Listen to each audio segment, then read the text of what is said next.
Happy New Year, everybody. Uh, yeah, how's it going? How's everybody doing? I'm good. Had a chill New Year. Just been starting new stuff since I finished my media for last year, media thread rather. And yeah, I'm gonna stream. Gonna do. God, I was looking through the folders and to make the thumbnail, and there was just some titles that are like, well, some of them I kind of know what the fuck I was talking about. Some of them I don't. Actually, I don't need this because I'm not listening to anything.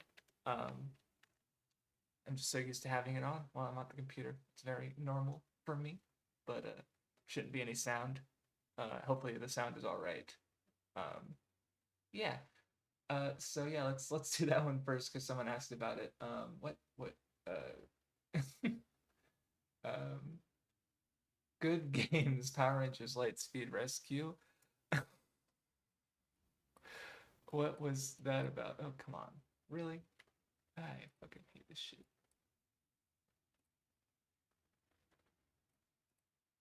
Oh, come on. The fucking window is stuck so that the taskbar is unreachable. And I don't remember what's the command again. Um,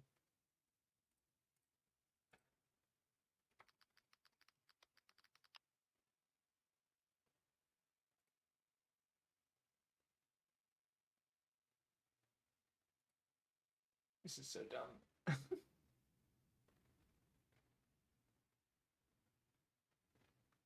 Alt space, okay. God, Jesus. Okay. All right, there we go. Sorry about that. That was dumb. How old was I when the fairy tale videos came out? I think that was 2017. I turned 26 in May 2017. And how you look different than my imagination of the years. How can you not expect a beard? It's Crafts Dwarf. Of course I've got a beard. I don't know. If that's the wrong window. Are you kidding me?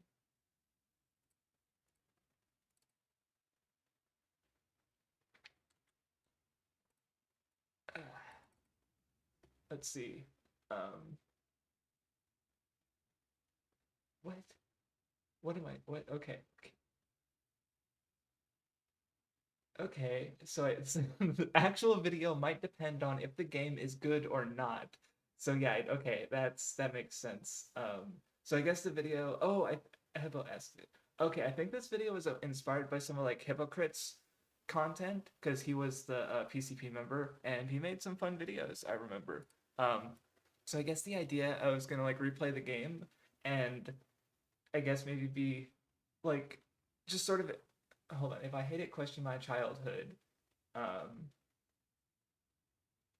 yeah, because I guess I had it rated as a 4%. I don't even know which one it was because I played. I think there was a PS1 version, there was an N64 version, and there was a Game Boy Color version. I assume it was the N64 version that I remembered. Um, and I guess I was gonna try it and see if it was still good. And I don't know which video of Hippos I was inspired by. Um, yeah, cheek planning. uh, just I don't know. This is like this whole stream is gonna be just seeing a mindset of fucking past me. I think let me double check that actually. I think there was a PS1 version because like this was back in the time where not only were there licensed games because I feel like okay, there's still licensed games, but it's a very different market because like Harry Potter and the Sorcerer's Stone was different on every fucking console you played it on. Like, there was the Game Boy Color version was like a fucking turn-based RPG. There was, then there was whole there were just the PC version was different from the PS1 version, which was different from the GameCube version. Like, so not only did you have licensed games, but they were like distinct. It wasn't just like ports between each other. There were some differences. Like I remember the Harry Potter Goblet of Fire game. The DS and the Game Boy Advance versions were the same, except the DS had some like really bad touchscreen mechanics. Or did I beat that one? I feel like I did because my mom would have got it. Um, yeah, it looks like it was maybe. Hold on. Yep. Um, it's yeah, it says there was a PlayStation N64 version. I'm pretty sure they were different because I remember playing the PS1 version at a friend's house. Um, and I we rented the N64 version because I'm pretty sure I remember the PS1 version. If it did have mech battles, it was different from the ones I'm remembering from the N64 version. And maybe the reason I remembered because like I've been doing this database stuff for a while where like I used to use GameFAQs. They had the collection thing where you just like here's put all the games you played and rate them and stuff like my anime list basically. Like I kind of like that kind of stuff. Like I haven't thought about it because I am going to do a new media thread on Twitter, um, where I just tweet out here's the thing I finished with a screenshot or a visual representing it. I was keeping track of what I was finishing before I started doing the media threads. It's just a public way to show something I've already done. Same with the websites are just a convenient tool. Like when I got into anime, I already had a mal basically because I was already keeping track of that stuff. So I guess at some point I don't remember playing this Lightspeed Rescue game, but I gave it a 4, and I guess I was gonna replay it and sort of examine like because did I give it a low rating because I remembered enjoying it, but I gave it a low rating. So it's like was that because I definitely remember there was a part of me when I was getting into into just media online in general. I was absolutely being influenced by community opinions. Like, not that I don't like say Ghost in the Shell Standalone Complex or Legend of Galactic Heroes. I still do, but they're not like 10 out of 10 favorites for me. And I'd give them a much higher score the first time I watched them compared to the more recent time I watched them. And I don't know. I don't know that my opinion changed or if I just stopped caring as much about like what everybody thinks. So maybe I was self-conscious when I rated Lightspeed Rescue. Um, Black cartridge. Maybe it did have a black cartridge. I rented it, and so I literally only had it in my home for like a week from Blockbuster, the N64 version. Um, because I'm pretty sure the Game Boy one was a Game Boy Color one, so it would have been a clear cartridge. Um, um, so hold on, I wrote a line in my old because I'll just put notes in like how my process goes is I come up with an idea. Um, thank you, Titania. Yeah, or you're welcome. I don't know. She stopped rewatching Velma out of boredom, so because now I'm streaming. Cool. Yeah, I'm talking about I'm going through old video script ideas, and I'm talking about I did a light. So basically, my process would have been I come up with a video idea, and then if I think it's a good idea, I'll make a document and I'll write down anything I have in mind for the video. So sometimes it'll be like lines or quotes or things I need to do for the video, points I might want to make. Um, and that'll change and evolve as I go through the video. Like eventually it'll be a full script. I'll have notes for the research that I do for the video. So in this case, I wrote a line. It said, "Why the fuck would I give it a 4? Was I self-conscious about it? I mean, maybe it sucks, but I was 9. I had a good time. I'm a little older now. I'm not a child. I'm a man child. So I guess I wanted to use the game as a way to sort of talk about that sort of insecurity I had when I gave it a 4 because it would have been like I would have probably on GameFAQs I would have definitely been out of high school. So it would have been like 10 years since I played the game. Uh and I decided this is a 4 out of 10. Why? I don't know. I don't know how I feel about the game because it might be worse than I remember. It might be better than I remember. I wasn't going to replay it just so I could rate it on a fucking database website like Mal. Because that's the problem I ran into with a lot of those, and some of my scores are even like that, where I'd I added it out of memory. So my rating was also out of memory. Like I think if you look at my mal, anything that was dated before 2011 was an estimate. Like there's even one of the Dragon Ball movies I dated way earlier than the other ones because I watched that one. That was the first thing I watched fan subbed.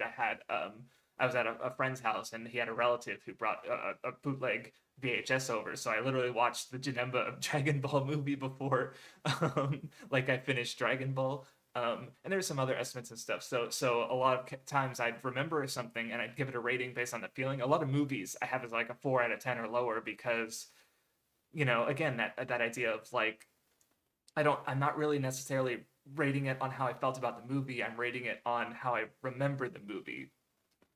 And in the case of stuff like Lightspeed Rescue, I rated it based on like this is a game for children. I'm not a child anymore. I'm 19, which is funny to me now that I'm turning 33 this year. Um, and I don't care. Like, it's just like, um, it's so I think that's what this video is about because the title is very placeholdery. It's like good games, Power Rangers Lightspeed Rescue. And I just saw it again and I was like, oh my god, that's so funny because it's so just uh it's so vague, but it's also like, yeah, good games, uh-huh. And it's like Power Rangers, that's not a game that you'd hear. And maybe it was a good game. Maybe I was just 9 and that's why I enjoyed it. That's what this video would have been about, replaying it and drawing it like a yeah, so I went to so yeah, Anton Ton is asking if I went to college. I went to community college for about a year. I took some English courses and a film course, and it was kind of funny because that was 2016. That was the year I started doing AniTube, and my teachers really liked my essays. And at the time, I was also watching, then Digibro, and her content, like, not no offense to her at all, because she just ground it out, right? Like, she human content machine was the term she used for herself, and I had this like, I think it made me give me the sense that like, oh, I could do this, right? Because like if I see, like, I'm thinking about the video essays I'm watching now, like Jacob Geller or Caribou Coon, and it's like, I can't do that, dude. Fuck, right? So and nothing against or Trixie, but like that's the sense I got at the time. It made her content made me feel like I could do it, and that's part of the reason I got into it. But school also was part of that because I made essays, regular essays that my teachers liked. I got like basically straight A's on every essay I did. Not everyone, but most of them. And even like in my second semester of English class with the same teacher, I was deliberately trying to be more experimental with my essays. Like there was one where we had to do a character analysis on one of the short stories we read, and for my character, it was the crowd of like it was instead of an individual character, it was more like the general popular. What was that short story? It was like about an angel fell into a town and he became like a what's the word um like a show for everybody, and a very old man with enormous wings. That was the short story, and my character analysis I was on the crowd, which I don't think I got like an A, but my teacher was like, oh, that's an interesting angle to look at it from. And so those two factors was, Trixie making it look like this is something I can do, and my teachers liking my creative stuff, my not my creative stuff, my essays, made me think I can be a YouTuber. So, and Titania asked, is that Dragon Ball Janemba movie how I got into anime?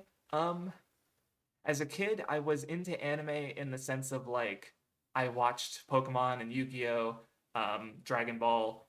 Obviously, I watched Digimon. I watched some Beyblade, Metabots. Like I watched a lot of those anime, but I wouldn't say like even though that was the first subtitled anime I watched, I didn't really get into watching like anime until like I was aware of it in high school and after high school for a bit because I graduated in 2009, and I really got into anime in 2012 because I was kind of weirdly elitist. I was like, my favorite manga are like were JoJo's Bizarre Adventure, One Piece, Liar Game, Karakuri Circus.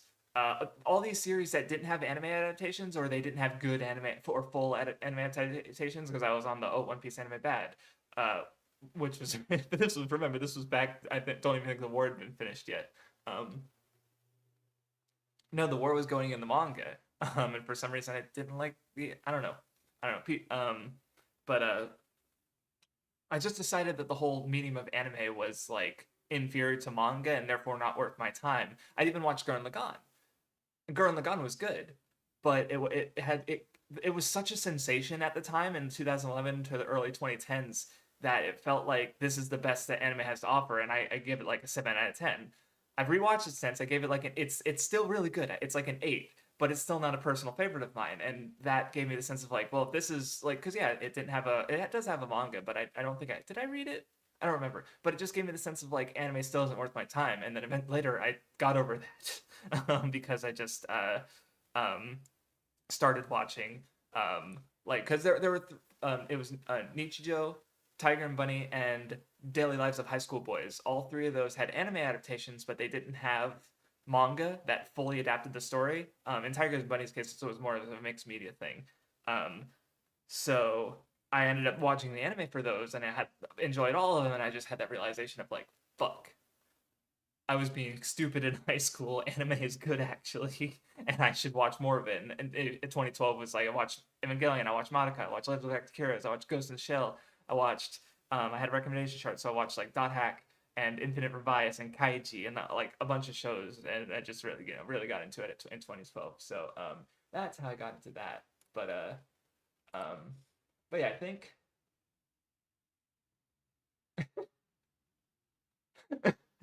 Okay, I have another a joke in the um the Power Rangers video that I oh that's funny. So basically the joke was set up my N64, put in Star Fox 64 with a paper taped over it that says Power Rangers because I still have I still have an N64 and I have three cartridges. I have Pokemon Stadium, Star Fox 64, and my EverDrive that has a bunch of games that I'm interested in. So I don't actually have Power Rangers Lightspeed Rescue, and my EverDrive was a recent purchase. So then I was gonna so I was gonna like pull out the paper with the I guess or pull out put in Star Fox 64 with the paper taped over it that says Power Rangers. Then load up an emulator, pull up a gamepad, and say this is the real N64 experience. The funny thing is I didn't have a camera at that point. I don't know how I was going to do that. That was just an idea I have of like a joke I could do. Um, okay, so yeah, that about does it for the video idea that video idea. Yeah, so I have over 100 script old documents like that with old ideas for videos. So I thought I don't know how this long this is gonna be or how long like because or if people even like it, I don't know. Let's see.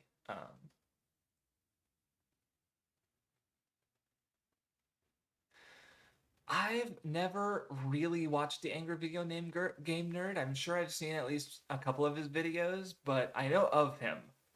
But I don't think I really watched, and I've seen people who are derived from his content for sure, but I've never really watched Angry Video Game Nerd. That was a little like before I got into YouTube. So, and yeah, Brandon, I read History's Strongest Disciple Kenichi before it ended a long time ago. So it wasn't a good mindset. I remember I was reading it and talking about it with a person who's still a friend of mine. Um, and because he reads a lot of action manga, and we ended up reading it, and I caught up during the last arc, and I kind of just didn't know what was going on during parts of the last arc. And I remember just using that, and I didn't like Naruto or Fairy Tail at the same time either, so that was my mindset of at the time. So it's like I didn't really there were parts of it I liked. Like my favorite character was fucking Nijima, the fucking alien guy who he had some cool moments I remember. But it definitely didn't feel like a very good faith take. Like not that even if I reread it, maybe he'd still be my favorite, but like at the time it was more of like a mean spirit of like, oh yeah, the best character in this action manga is actually the fucking controlling, manipulative dick who has weird. He's not a fighter, right? Like so, there's like I don't enjoy this manga for its main purpose. I enjoy this other thing. That was kind of that's kind of how it feels thinking about like how I felt about the manga. So but yeah, I just haven't read it in fucking when did it end? I don't remember because I was caught up when it ended, so it's been a long time, a long ass time. So let's see, let's go through some of my other ideas because I have so many fucking um. Oh, okay, this is an old. Yeah, I just okay. This is Oh, I guess this was like because I have video ideas here, so it's like um but there's stuff that I've already done. Like I see my tirade on the tirade listed, so that yeah, that's just like but it's titled polls, so I assume I was gonna like ask my patrons what they were more interested in. Um, like which one do you want me to do first? I actually did do a patron poll for that, and then I don't think I ever made any of those videos, let alone the one that won. I don't think. Oh my god, I just remembered that. That was before I because I took my hiatus in 2022, and then that would have been even earlier than that. So, whoops. Um, Yeah, I don't know what that folder is. What is Seabeard?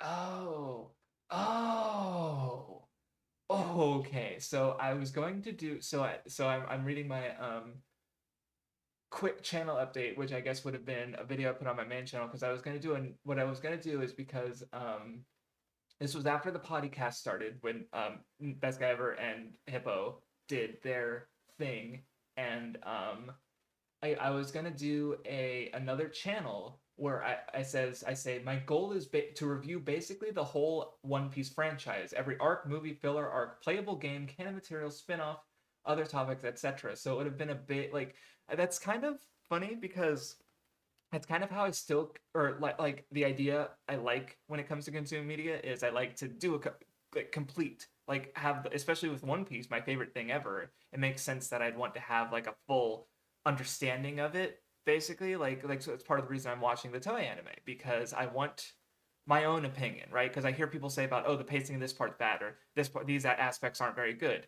and that's fine for people to feel, but I don't know how I feel. So I want to watch it in full, every recap, everything. But I'm not explicitly making content on it, so this would have been like just a gradual like because I have had the thought of like playing One Piece games like I play video because right now I'm playing the Shin Megami Tensei franchise for instance, and I'm currently playing Majin Tensei 2, and I've played every game that came out before Majin Tensei 2 because they are all translated. And you know, so it's like so yeah, the idea of playing all the One Piece games is like there's a lot of One Piece games, and some of them are good. Some of them were brought over in English in the poor kids' days, so they've got some fingerprints of that on there. um, you know, um, so yeah, it was just meant to be like a kind of lower quality side channel thing for people who are really into One Piece and into me talking about One Piece, I guess. Um, but I never actually did it.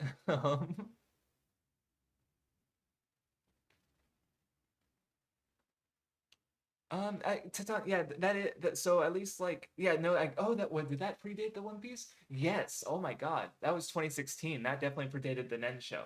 Um, because no, 2016 was when I started my channel. So yes, because we did end up, but we only did the manga though. Like it's not like we're watching like the Toei talking about all the recaps or we don't. It's not a complete. It's just the manga. So I do have like I can if I do decide to do this, I can point at the Nensho and be like, I'm here's me talking about the manga, or I just do the manga again when it ended. And that way I can talk about like so that way I have like that perspective when talking about it versus because obviously like if I talked about both the anime and the manga, like let's say I did it now and I went through both of them, I narratively story wise like I'd still have different things to say about like here's the manga and what it does and here's what the anime and what it does, but on the whole I wouldn't have that much different to say unless I did something different like that, like do the anime now and do the manga when it was over or something like that. But um yeah, so that was the interesting idea. Oh my god. Um oh, what the hell is this? Oh my god. Oh no. Okay, so I have a big list with all the everything. Like, cause yeah, there's the cause someone in chat or who is what didn't get the name. Um, Brandon mentioned the Gonzok special, which it is interesting to watch now. I think there was a better quality release of it too that came out fairly recently, which is nice because it is it's really yeah it's neat visually, it does interesting things, it's not the Toei animation but it's got different voice actors, like the sound effects are different, it's just really neat to see it, it's almost fresh because it's like oh yeah that's how they interpreted Oda's manga and how they had decided to adapt it versus how it did get adapted. Yeah, yeah, and it also ties to what Titania asks about them remaking the anime. I mean, like, I understand what people are coming from, where it's like it's literally it's still an ongoing anime.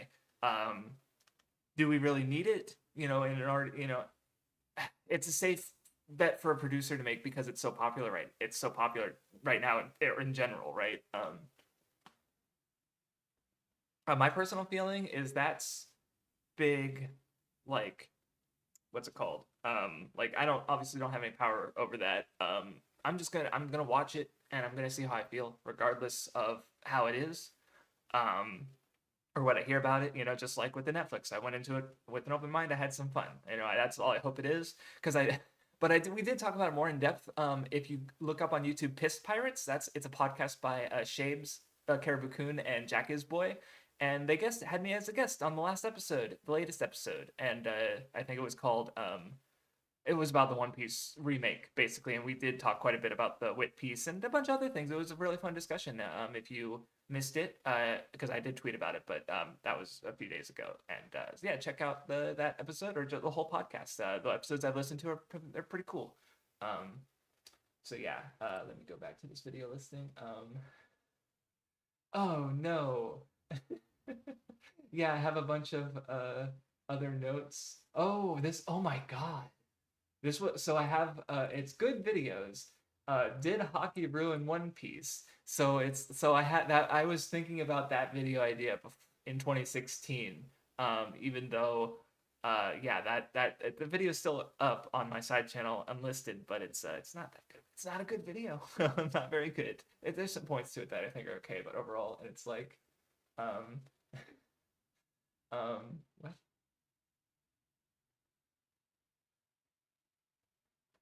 I don't think that's true.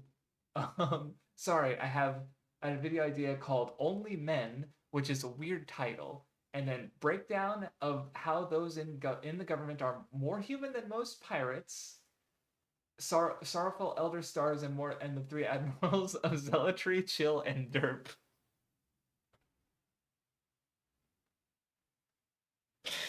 Akainu of zealotry, Aokiji of chill, and Kizaru of derp.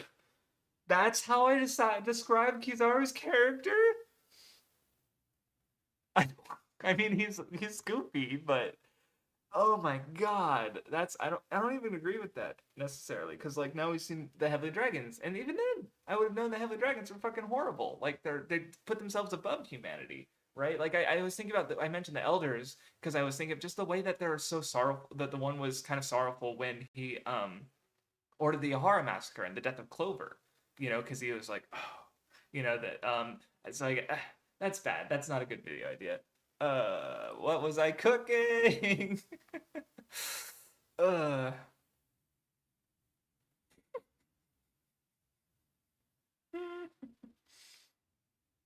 uh,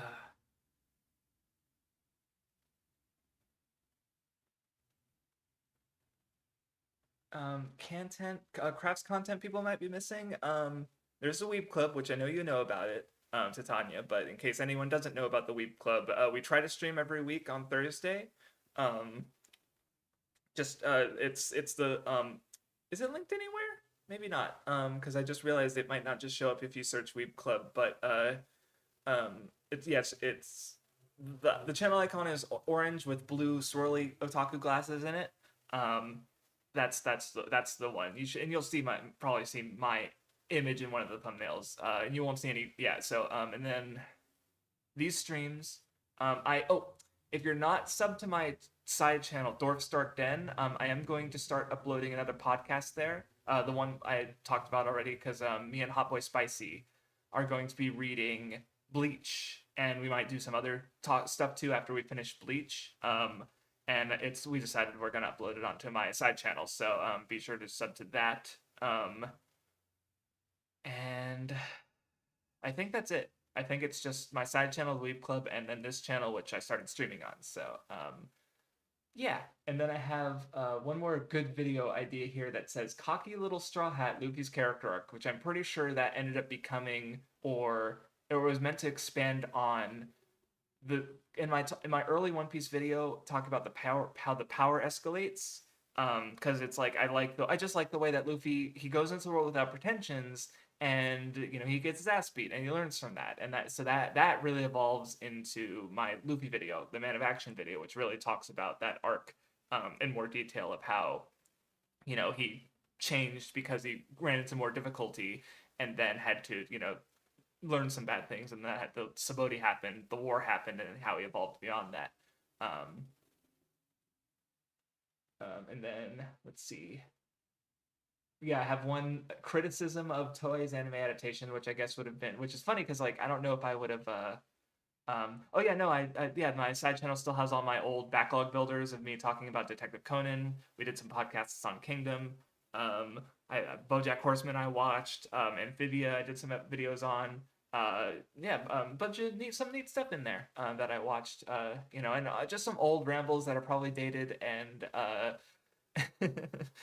yeah, I just haven't really felt. I mean, now I have the streams, so it's like I don't know. I haven't really felt like rambling into a microphone these days. So um, and yeah, so I say I guess like yeah, I have also just listed as criticism of toys animated adaptation, which I don't know what that video would have been. Probably me just repeating the same NPC ass points.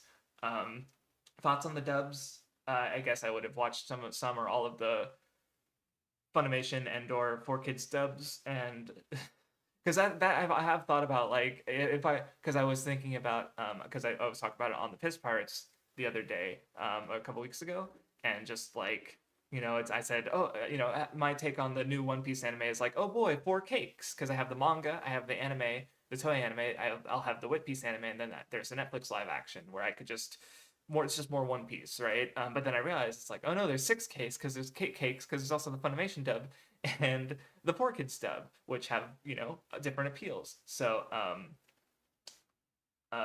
you know, so I guess I would have watched it because like it's definitely, especially now, because the way the 4Kid, because like I was talking about the 4Kids dub on the Piss Pirates episode, because Shabes didn't know that they cut content because they removed the like they turned Laboon into an iceberg, and Luffy blew it up with the cannon, and then they moved on. So they cut that. Then they skipped Little Garden, so no giants. He didn't. Jesus. Yeah, so there was a lot of talk about it back in the day, but it's interesting how nowadays it is just kind of a piece of trivia. Like it's an artifact. Like people are aware of it, but it's not really like because back in the day everybody knew about it because it was being blamed for One Piece's lack of getting kept catching on in the English basically, and I don't know. It's just interesting. And then I also did actually do is a watch order guide. Actually kind of did. I put it on Imgur. I think it's deleted now because they were getting rid of a bunch of old stuff.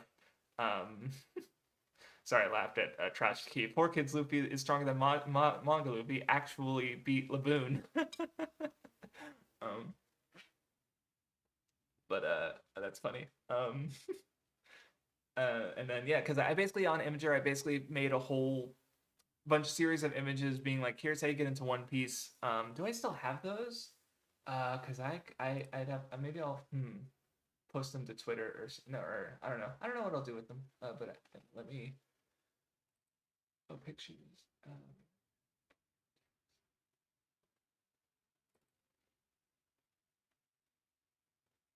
Graham, are you sure we don't wait? Hold, didn't we just get or?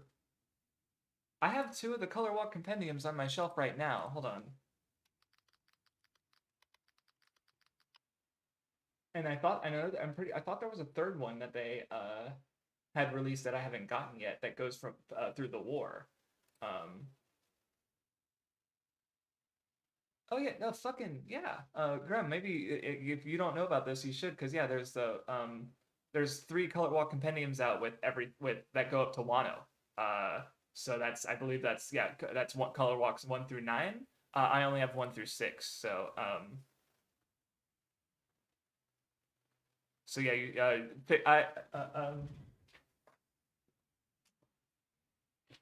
yeah, I'd recommend picking them up. They're really cool. That's wrong side. I just showed you the back. Because yeah, they have you know all the full sized art. They have the interviews translated. That's really cool. Like last year I just ended up just sitting down and oh, you're up. I'm sorry, buddy. Because that's because like yeah they have some the interviews like the one where he talks with Akira Toriyama, one where he talks with a puppet artist.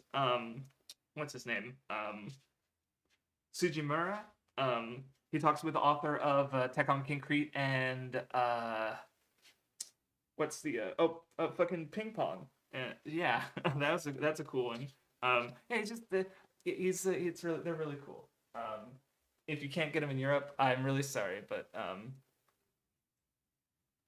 I think for me at least, they're definitely worth looking up or finding at least, is because like again, you get the full sized art And yeah, the interviews are really nice too.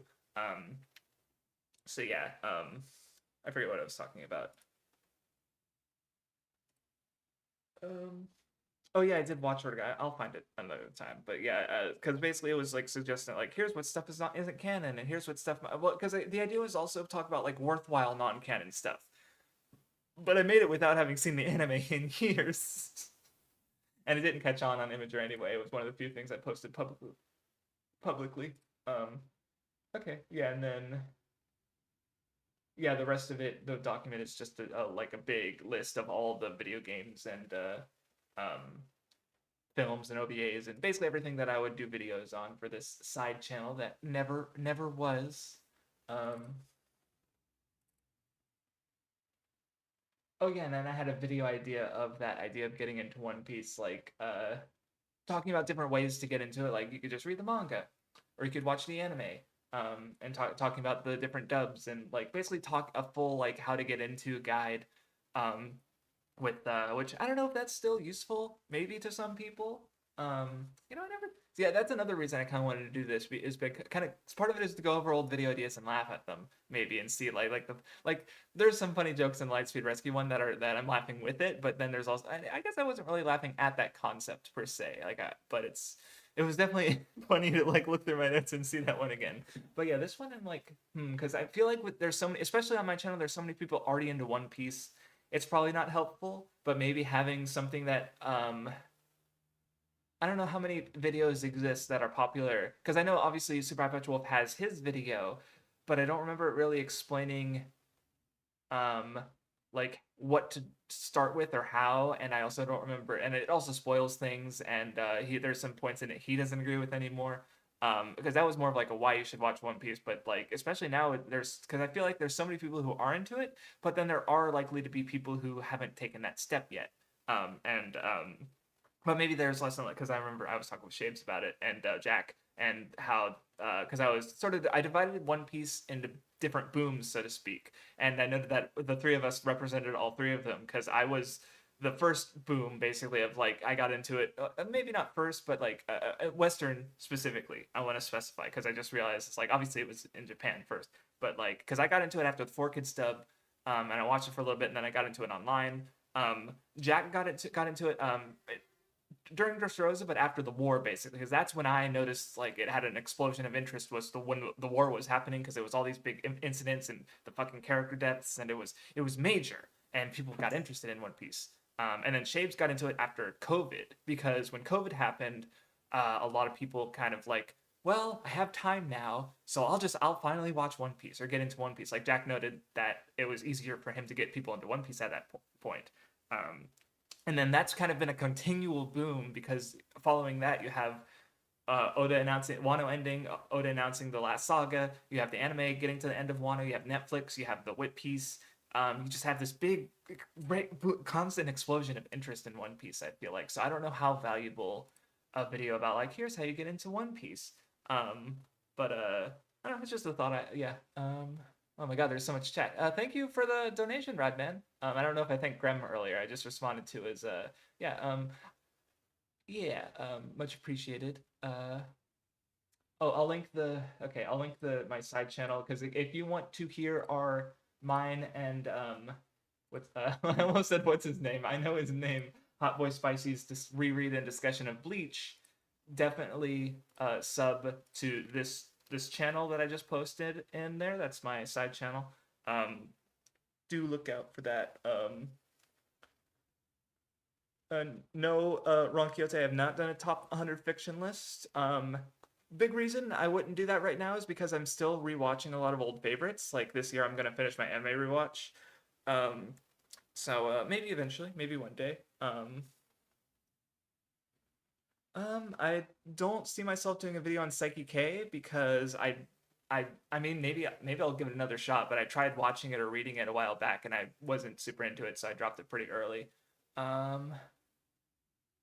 I think the consensus is that you drop One Piece if you aren't invested by Alarm Park.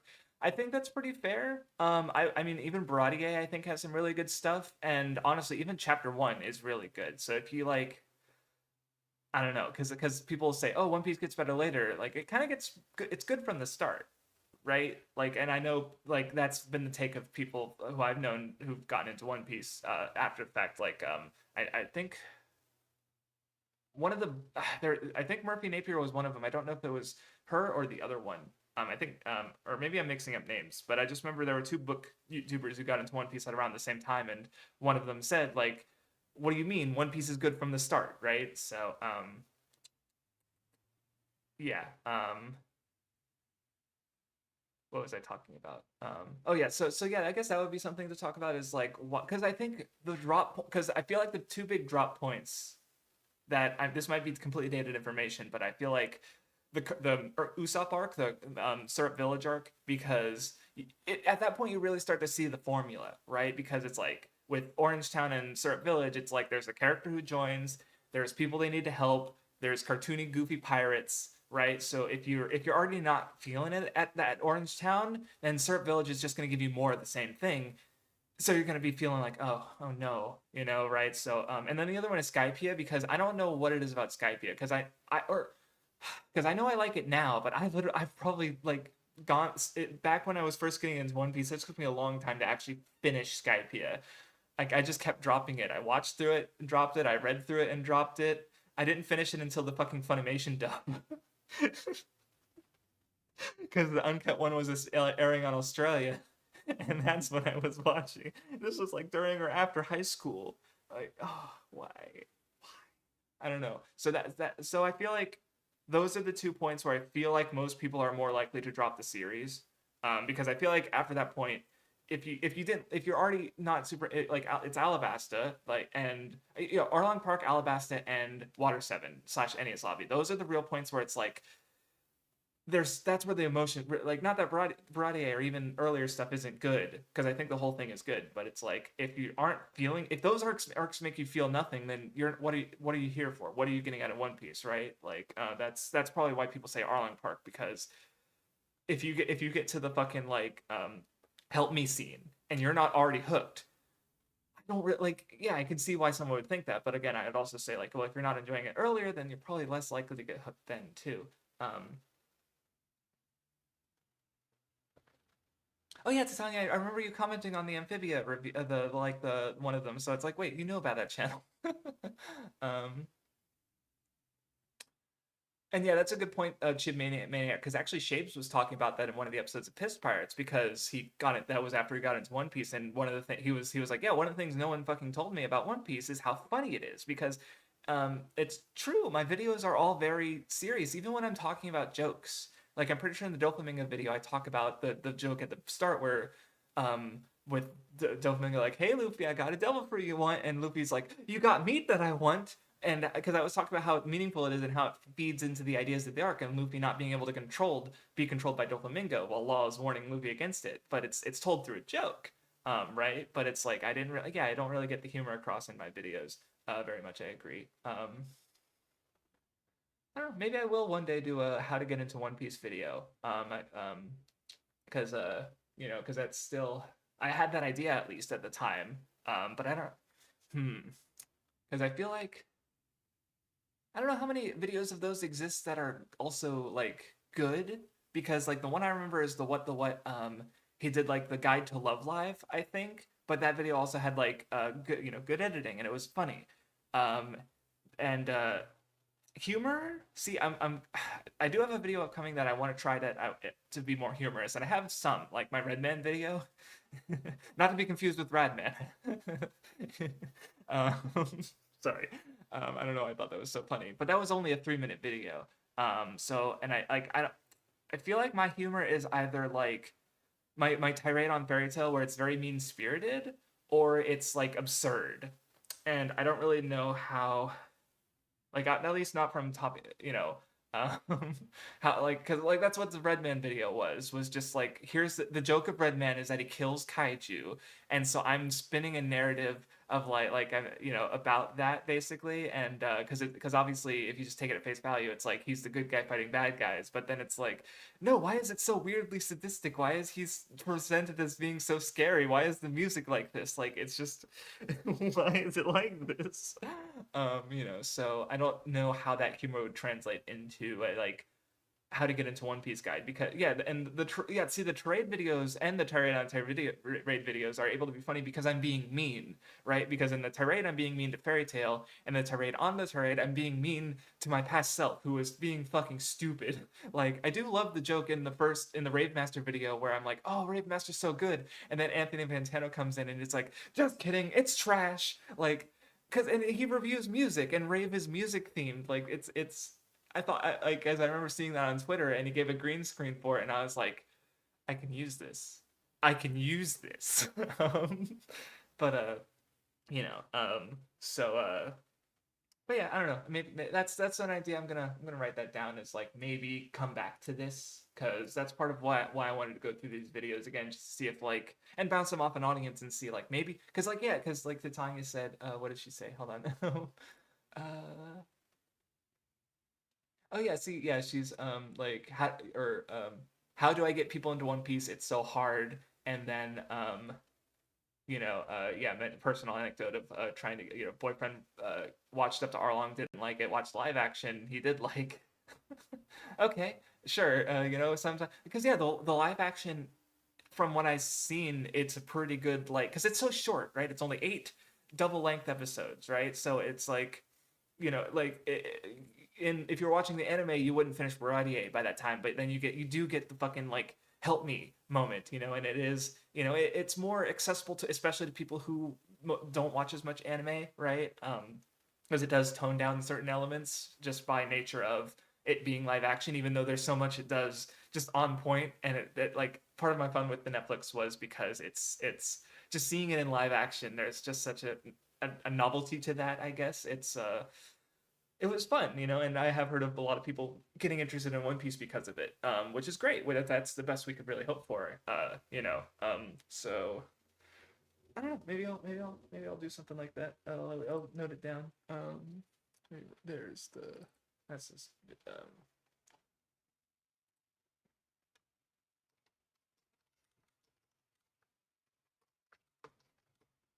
yeah. Okay, cool.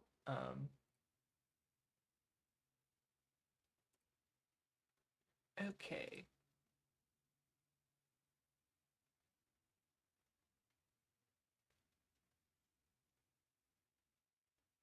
Okay, yeah, no, interesting. Brandon mentions a YouTuber, the Drock Show, where he's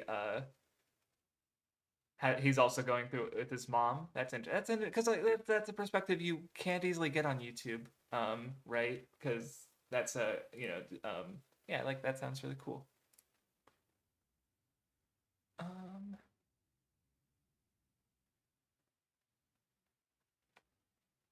Um, have you ever thought of doing an Ensho episode covering various manga cause one shots? We have talked about some of the other manga during the Enshos, but we never did it as um it was part of another episode, so we didn't go through chapter like we read Zombie Powder, and talked about it in the Bleach episode briefly. We read some of Mashima's stuff that he did.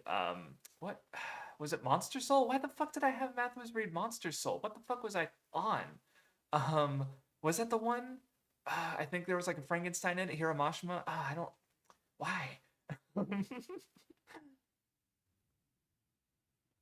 Because I have read a number of those one shots. I think I wanted her to read Monster, or at least or Wanted, if not Wanted, and then at least if she didn't read that, Monsters, because it's fucking actually canon to One Piece. And I don't think she ever did. um, Daniel Green, yeah, that's the other booktuber I was thinking about it. So I don't know which one said that like One Piece is good from the start because it is. I think Grant the Thief also felt that way when he started his thread because I didn't even follow these people. I just heard about these people from other One Piece fans who because people really like the bike because like we can't get into it for the first time, but we can vicariously experience that by watching other people get it going through One Piece the first time, which is and just that also that idea of like sharing your favorites with someone. Um, um, Yeah, I've read Burn the Witch ages ago, and I'll probably end up because I was interested in because like I heard the anime version was good and it looks good from the clips I've seen, and then there's the new OVA, the 0.8, which I have not seen. So I'm interested in those.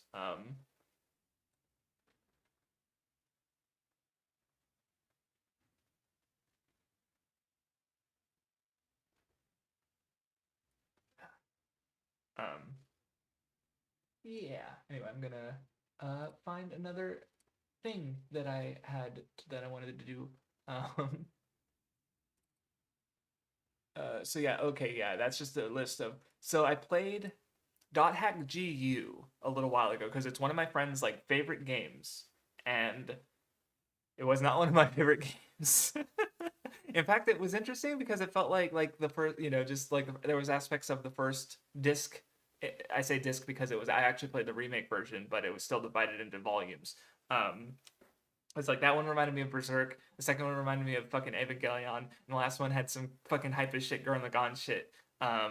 So but it's like the gameplay wasn't really for me, and neither the story and characters ended up not being for me either. But there was still the sense of like I feel like I'm just missing something here. And so I had the idea of like just going through all of Dot Hack, every fucking manga, anime, light novel, game, everything that's translated. Probably do some research into Buddhism because it felt very like there's something I'm not getting here, and it's probably the Buddhism. Like I reckon I was almost done with the game. It was really funny because in Volume 4, which was the one added in a Dot Hack GU last recode, you walk around talking to a bunch of the characters, and there's one who like she's knows you, but I was like, who the fuck are you? I have never seen you in any of these games. What? Who? I look her up. She's from Dot Hack Roots, which is an anime adaptation. So basically, how Dot Hack GU is structured, you start out and the main character gets player killed. Spoilers. I'm sorry, I just realized that. I should have said spoilers first. Um, but yeah, the main character gets player killed because he's playing a video game online with other people, and that's what happens. It's very reminiscent of like my experience would have been RuneScape with those kind of online games, but I know that's. But anyway, and then it cuts and like to he's level like 117 or something like that, and he's this edgy hates everybody like plays alone solo player, and like he's cut off all these bonds because he got betrayed in the past. It turns out in between that period there is Dot Hack Roots, which is a 26 episode anime talking about a bunch of stuff that we sort of get bits and pieces of in flashbacks throughout the games of him interacting with these other characters, including one who died in the game and had it's Dot Hack, so real weird shit sometimes happens in real life too because of the game. And like I just remember and I didn't find out about this until I was literally almost done with this I think it's 50-hour game. How long is that? How much time I put into it? Let me check because it was not a short game. Um, there it is. I put 30. No, that's a gigabyte. I put 48 hours into it.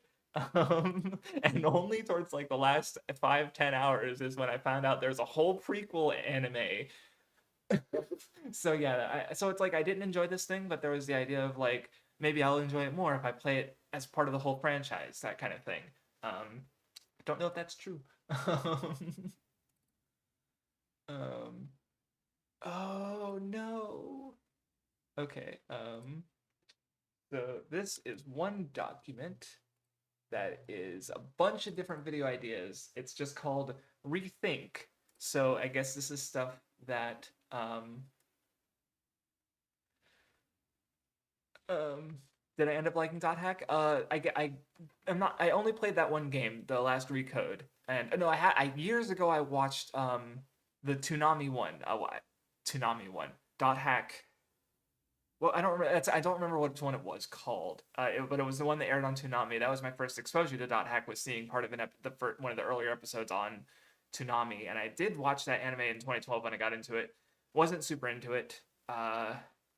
Like I probably appreciate it more now because like one of the things I really liked about Dot Hack GU that I thought was interesting is because it really like it ends, especially like I guess playing it in what was like 2019 2020 or so, for a game that came out in 2017, it ends up preserving a part of the online experience that is kind of lost, I feel like, in a sense, because like so when you go into the game, you literally start with your main character's computer browser as your interface, and you have to manually go into the game, and you can also check your emails and see your messages from players and asking you to go into the game at a certain point, or at a certain location, so that you can there's forums with people posting fan art and talking about real life stuff or messaging and talking about the mechanic, like so that some of the tutorial and so you can learn about the game and also find other stuff to do through those forums.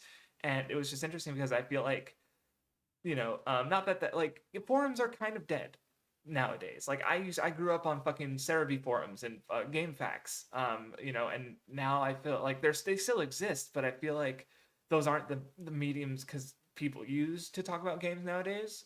Because we have Discord, we have Twitter, we have our own individual spaces that are pretty different from forums. So .hack GU kind of captures that artifact. Because at the time it was just capturing the present through a hypothetical future, but now it's I don't know, it's really interesting how it does that because I just thought it was funny because I realized like yeah, it's set in the future of the time it originally came out in the mid 2000s. But now, even if the timeline is still in our future, because of it reflects the time period it came out. Like Vinny talked about that with Futurama representing the 90s, but sci-fi, and then Evangelion even has some of that because it's like they're in the year 2000, 14 or something like that, and fucking they're using fucking dial phones, not dial phones, but like 90s telephones instead of cell phones because cell phones didn't exist in the 90s. So interesting.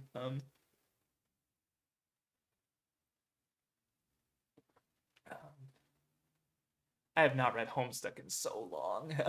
I was into Homestuck from Act One, like very early on, and then I kept up with it, but I fell off of it. Because so when everyone was really pissed off about the ending, I was just laughing at them because I didn't feel that way at all because I didn't care enough. But anyway, okay, yeah. So oh my god, there's so many video ideas here. Oh no. Oh, this is gonna be something else. Okay, this could be the whole stream right here. Jesus Christ. So let's see. I had a video idea. It just says large casts. Compare how World Trigger and Hero Academia characterize their large cast. I don't know if it was gonna be positive or negative into which series, because that's definitely the kind of video idea where it's like that's the bad idea of comparisons that I was because I have another video idea I saw in there. It was let me see it. No, where to go? Maybe it's in a different. Oh, there's another folder. God, I have folders within folders of ideas that I've thrown away. Analytical comparison: Yoshinoya Sensei and Sawachan Sensei. Because at the time I liked Hidemaru's sketch, but I didn't like K-On! So I was literally gonna make a video about how Sawa bad, Yoshinoya good, and now it's like, no, they're both good. Shut the fuck up. Shut the fuck up. Shut the fuck up.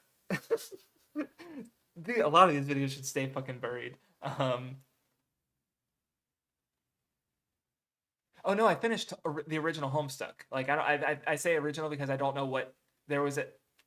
There's some continue. There's like a video game or something. Hive Bend? No, Hive Swat. No, what was it called? I don't remember.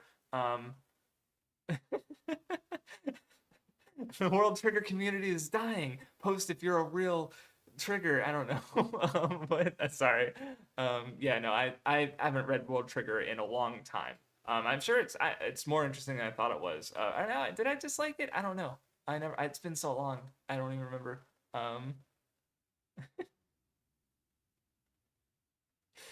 um, oh, Hive Swap? Is that what it was called? Oh, because they swapped. I remember now. I see. I was like, yeah, no. So, but I read the original webcomic. I remember they went through the door that and it ended, and there was a finale, and but it's been so long. I remember characters. I remember plot elements. Because it was interesting. Homestuck is interesting, but it's just again, I'm just so disconnected from it now. And if I reread it, obviously they're not long, luckily, but I would read the rest of them as paid adventures first because it's super so meta and self-referential. Like there's so many little trivia bits that I know from being in the community at the time because I was really into Homestuck for a period. Because Andrew Hesse would talk about his certain references and processes. People would pick up on some things. I feel like if you read it now and you don't go research into it, like there's so much that's lost. Um,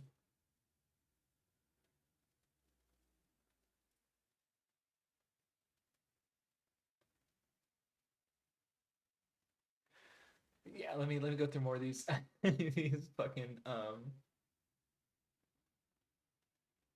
oh sorry, I was just like uh some these are hurting me. These are hurting me. That's not even no. Okay. Um because yeah, because they're all it's only just like a couple lines. Um and sorry, this is just so it's hard because I have to like read my thing, process what I was trying to think about then, and then explain it to my audience. So like so like apparently because like so the Tracy Butler, the author of Lackadaisy, the webcomic with the cat people, which I have a visual representation for because I own the first fucking graphic novel of it, and it had an animated thing a little while ago that was pretty good. Um, it's neat because she did a whole big guide about like character expressions, and at one point she even talked about anime expressions, where how it kind of like removes the character's facial features because it simplifies them. And I guess I was going to adapt that to a video form and talk about I say plus stuff that does it well, like Vinland Saga. So I was probably going to show examples of anime that do expression well, I guess. So I don't know. Again, content grind. Just anything that could be a video, I would write it down. And yeesh. Some of these, I'm so glad I didn't make into videos. Um, Oh, okay. So this is, I guess I had a video called "Origina is underrated or overrated," where I was going to talk about Attack on Titan and Kabaneri of the Iron Fortress because Kabaneri was by the same studio and people were calling it a ripoff or whatever. And people, but also there were people who were enjoying it at the time, and I think I liked Kabaneri for a little bit. I don't remember. It's been so long. But I wrote LOL pedantic romantic already compared Attack on Titan and Kabaneri. Not sure if I care enough unless something else comes along. So that was an idea that I already discarded back then when I last updated this. I have not played Gravity Rush. I've had it recommended to me. I have a Vita. I can play it. It's just one of those things I just never got around to. I have one. I guess sometimes it's just like a topic, like alternate settings, Idolmaster trailers, Chief Luffy fillers, Naruto fillers. I don't even think that's like because I'm obviously I guess comparing like how Idolmaster because they would do their idols, so they would act in things, and so there were parts in the Idolmaster show where it like several minutes of the episode where it'd just be like a trailer for something that they were in, so you'd have all of them cast in different roles. And I think at the time I was not into Idolmaster for some reason when I first watched it, and I never went back and rewatched it. Even though I know I have some friends who like it, so I'd probably like it again. But and yeah, I guess I was going to talk about the Chief Luffy fillers because it's like here's the characters of One Piece, but it's in like a feudal Japanese setting, and I don't see some of these are very much just like I don't know if I don't think I had a point when I came up with the idea, but the idea was to explore this thing. I think another video that is kind of like that in a sense is, but not really exploring the thing, is my mid battle flashback video, where it's like, here's a trope, the mid battle flashback, and I went into the video saying, I'm going to talk about how it's used, and then I analyzed Luffy versus Katakuri again, and Zoro versus Mr. One. They have mid battle flashbacks in them, but I don't really talk about the trope or how it can be used. I don't really give other different examples of different ways. Like I didn't do a good job of. That's why I'm not a big fan of the video, even though I think aspects of the analysis are fine. I don't really like how the way the video is overall framed under this topic. That I don't really. I'm very clearly not there to talk about this topic. Or like, oh, my fucking Yuri on Ice video and talk about how competition works with characterization, where I talk about like Haikyuu and Chihayafuru and Yuri on Ice. That's another example of that video where I'm just like coming up with a very loose connection between a bunch of things to talk about it, to make a video, to make content, to have stuff regularly coming out. No other reason. So that's that alternate settings one is just another one of those that's so not good that I didn't even make it then.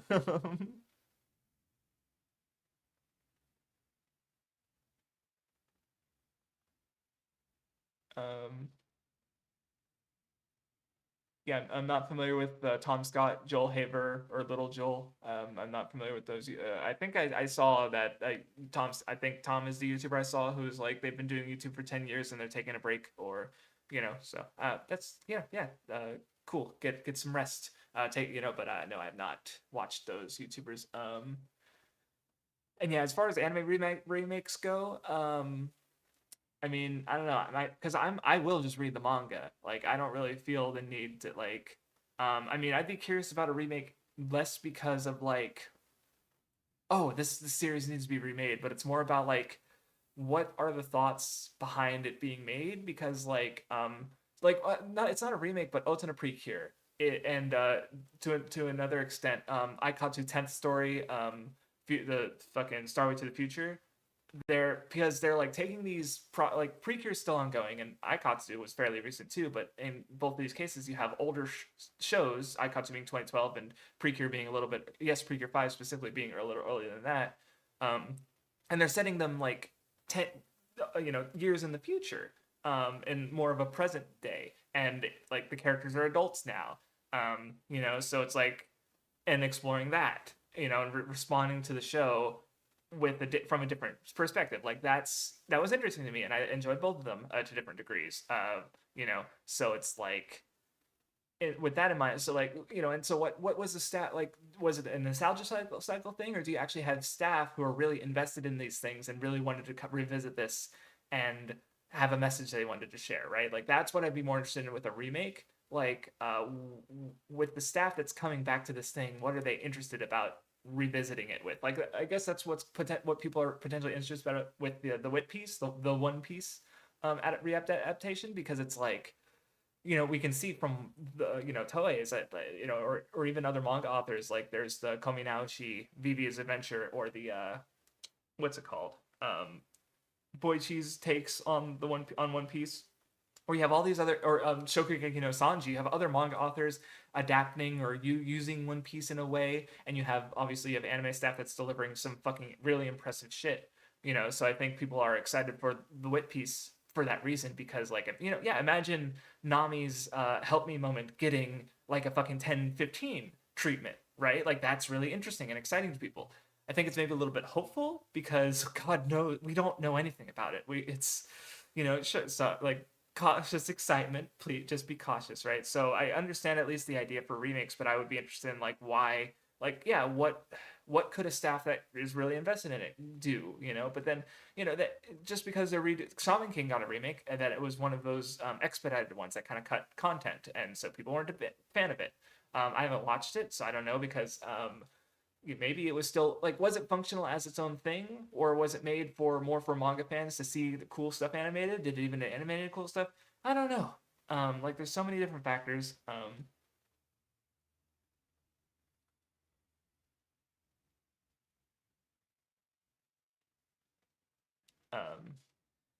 yeah, I'm looking forward. I'm already rereading Bleach. It's cool. Bleach is really cool, and there's so much even in just the first. I've read 2 volumes so far, and it just does.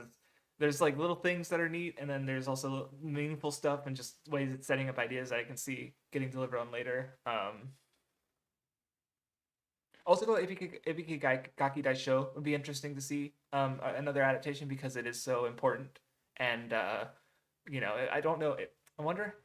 Just because I mean, we got Dororo getting a new adaptation, and I know it's like, someone I know it's literally like their favorite anime, or one of their favorite anime. So it's like that's cool.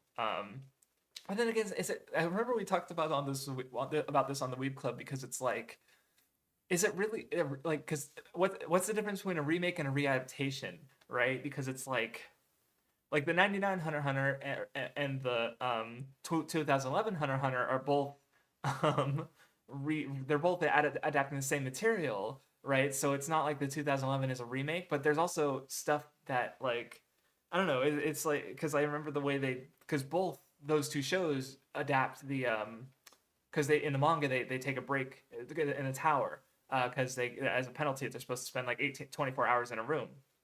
And in the 99 in the older anime, it's like there's a short couple minute scene where we see them, that's and then in 2011 there's a whole half an episode of anime original content, some of the only anime original content in the 2011 adaptation.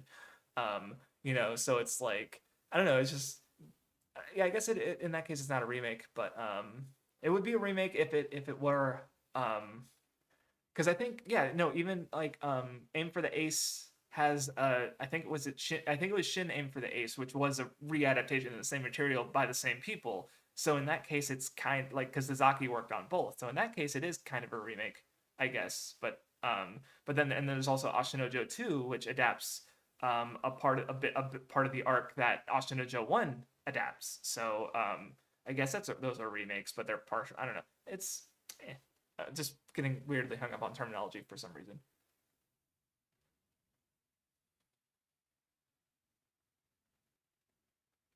And yeah, Dragon Ball Kai is re-editing, because I've seen some comparisons, and it's basically the same.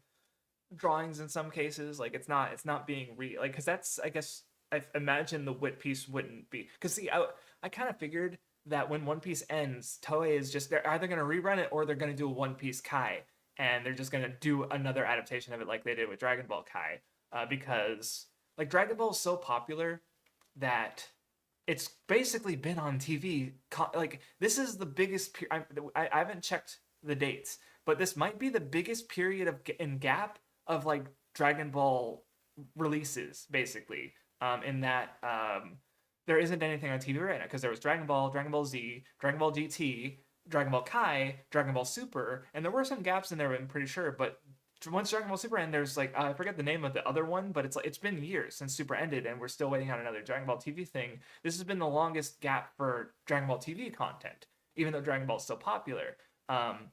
Where with One Piece, I imagine One Piece isn't going to be very different because when it does end, there's a thought that like, okay, what are they going to do in its place? You know, a One Piece Kai probably, One Piece two. I don't know. Right? So, because that's why when it comes to like Wit Piece, I kind of expected something like it to happen at some point anyway. But what we're getting instead is a different studio doing it while Toys is still going, which isn't what anyone expected. Um,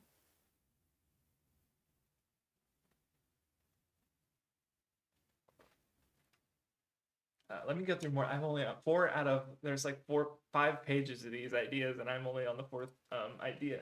Um, okay, so I have one that's like me recognizing like the media mix, but not knowing what the media mix is. I just say anime as multimedia media, anime, manga, visual novels, LNs, or maybe this is also about no, because I know my current thought on that is that it was part of this Hoku video, which someone did mention. I'm sorry, I only just remembered. What was it? They asked if I was going to do any more Toku content. My problem is I'm not really watching a lot of Toku right now. I'm pretty sure I only no, I watched a little bit last year, but most of what I'm watching is just like the ongoing stuff, which is not even ongoing stuff. I'm only watching Super King Oja right now. I'm not watching Gutchard. Um, so I mean I'd love to do more Toku content, but I'd have to actually get around to consuming more Toku content to do it. So no, but yeah. So I guess my thought with that, like pointing out that there's a lot of different media related to anime would be like because I think an issue that I've run into is people they're so anime brained. They only really care like the worst one of the worst takes I've heard about that is like the idea that the manga is just a blueprint for the anime, which is absurd because obviously, yeah, we can get cases where the manga is adapted into such a good anime that probably like K-On! Hidamari's sketch. Like even though Hidamari's both of those actually continue on past the anime, but the anime is such a good adaptation. Like I love the Hidamari sketch content we've gone post graduation of Hero and Sai, but like the shaft the adaptation it's such so fucking good and I like the manga content that never got adapted like it's still a real manga that I really like but it's such a good anime that I don't really need more like and like I don't know I'd love to get more anime but it's not gonna happen just because of the for reasons but anyway but so yeah, I understand like liking anime, but the way people are dismissive towards the other facets, and that's part of the reason I made the Toku video, was because I wanted people to be more aware of like how fucking important when Ultraman and Kamen Rider are getting referenced in every other show, and you haven't watched any of them, it's like you literally understand anime. Even just being aware of it helps, right? Like fucking like I remember rereading Dragon Ball and like Chi Chi has her fucking head crest that she's throwing and she does a laser beam and I'm like, Ultra Seven. What the fuck?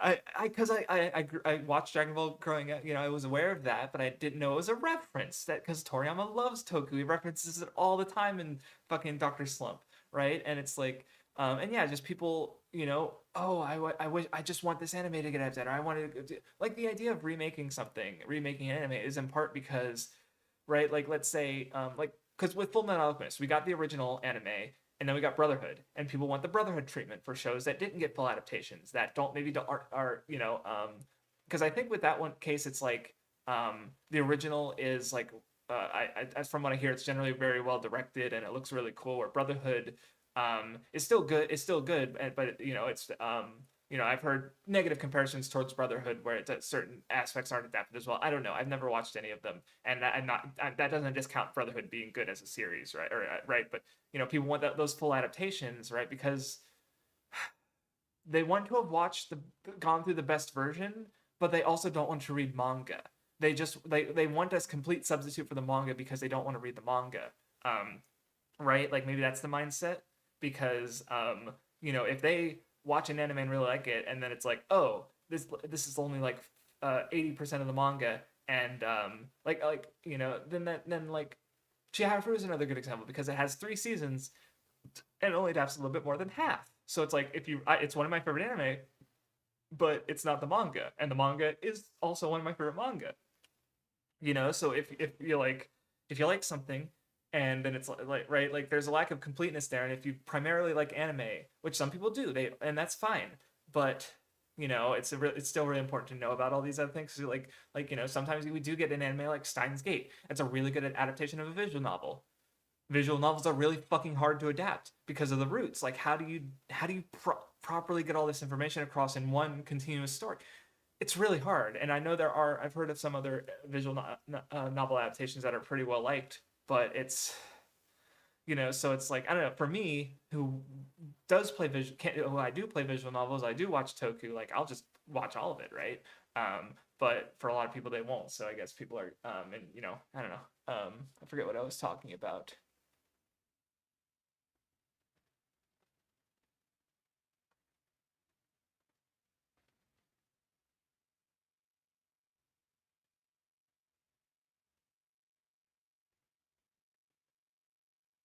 Yeah, I'm people are giving their own Full Metal Alchemist takes, which is fair. I read the manga years ago, and I don't have any stake on the anime, so it is what it is.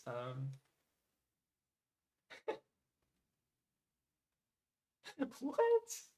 Um, Good and bad exposition leaves something to the imagination, and like I guess this was an idea where I'm talking about how stories like explain their setting or their premises or something, and but it's like, who even gives a shit about Rolling Girls? Maybe if Kill la Kill does it really well though, like, was I gonna rewatch compare these two shows? And it would have that's another, like, I didn't like Rolling Girls. I watched like 3 episodes and I dropped it, but I like Kill la Kill.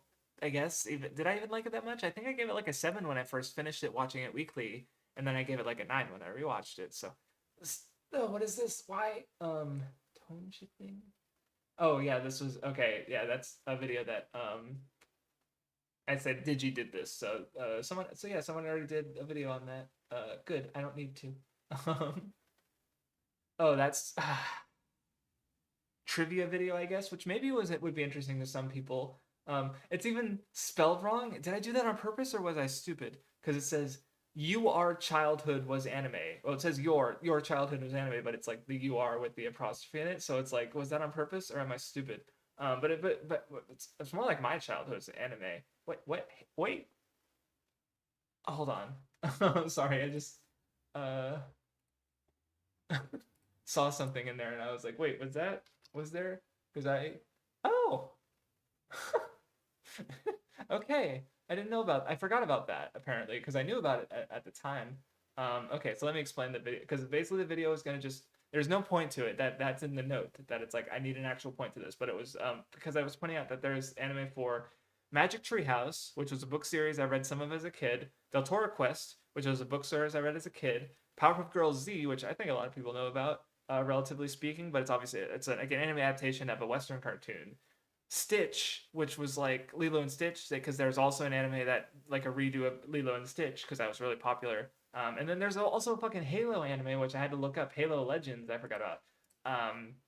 So I guess my idea was I was going to talk about like, hey, did you know anime existed for these Western properties? Isn't it weird and wacky that Japan would animate Western properties that are more recent than the World Masterpiece Theater? I didn't know about the fucking World Masterpiece Theater. Ah, okay.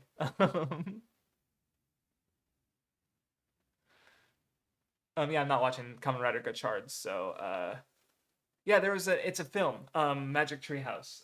Yeah, let me look it up. See what's Magic. Yeah, because that's basically it would have been just trivia with databasing. Yeah, Magic Treehouse movie came out in 2012, so it actually, yeah, okay. God. I barely even remember it. Honestly, I have vague recollections of the books, but yeah, it was a movie. It happened. Directed by same Nishi Hiroshi, who did uh he worked on some of the Index and um storyboarding on it. Okay, maybe there's something else big in there that I'm skimming over, but I don't know. Just yeah. Um. Oh, you didn't know about the Lilo and Stitch anime? Yeah. Let me see what. Okay, I guess. Yeah. See, I don't feel like this video is like it's not. It doesn't feel big enough to be a video, but or no, huh? That's not it. There was a manga, but I thought there was an anime because I remember because they basically make it so that Stitch lands in Japan instead of Hawaii. Um, oh, there's a few, or they're all connected. I'm just on now. There's a few entries. Yeah, there was a TV anime 2009 called Stitch: The Mischievous Alien's Great Adventure. Yeah, where it's instead of Lilo, it's Yuna.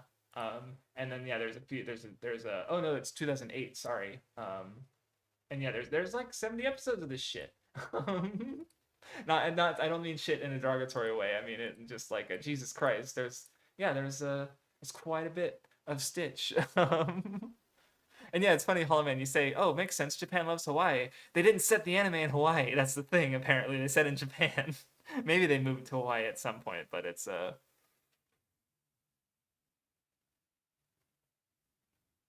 Oh, Lilo is okay. Sorry, Titania's seen it apparently. Yeah, no, I never see. I never watched any of these things, so it would have been one of these like watch these things to make a video about it, and I don't know what the point is going to be. Like, kind of using the video as an excuse to watch things, but also I don't know if I'm that interested in those things.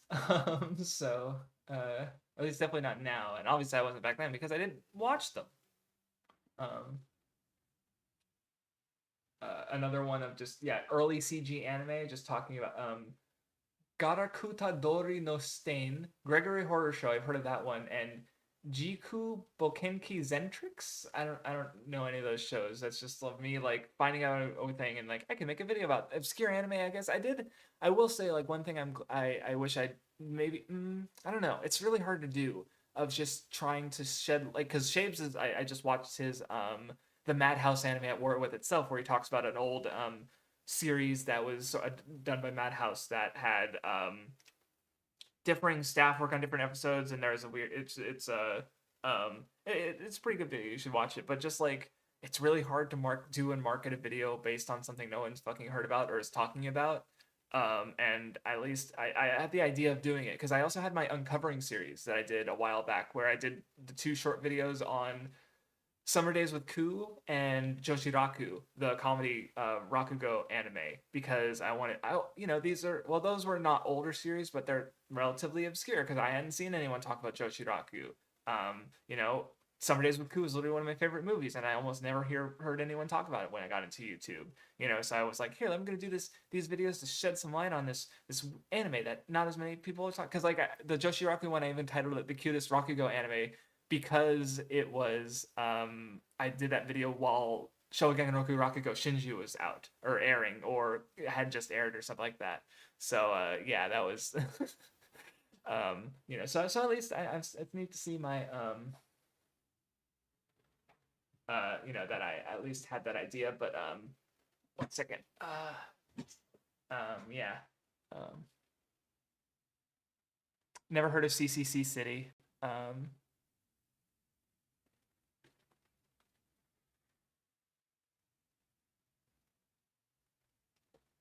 Oh yeah, the Lilo and Stitch cartoon.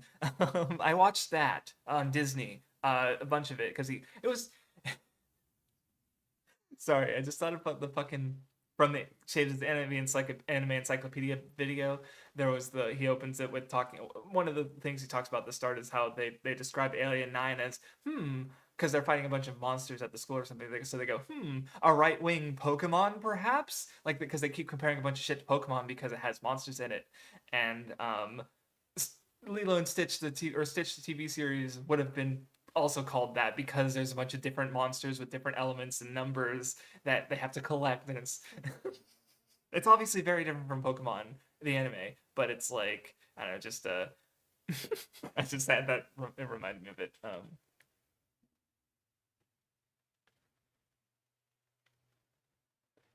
But anyway, apparently I want to do a Katawa Shoujo video. Or a Katawa Shoujo review slash analysis, but there's no notes about what it would have been about. And I never finished it in the sense because I finished the Rin route, the girl with no arms, and I liked it. And then I started doing the Lily route, the blind girl, and I was kind of not feeling it. So I just put it down and never went back to it because I personally only consider visual novel finished if I basically like done most of it, if not got usually getting all the CGs. I haven't run into one where that was particularly difficult, so to speak, because I obviously want to see all the content.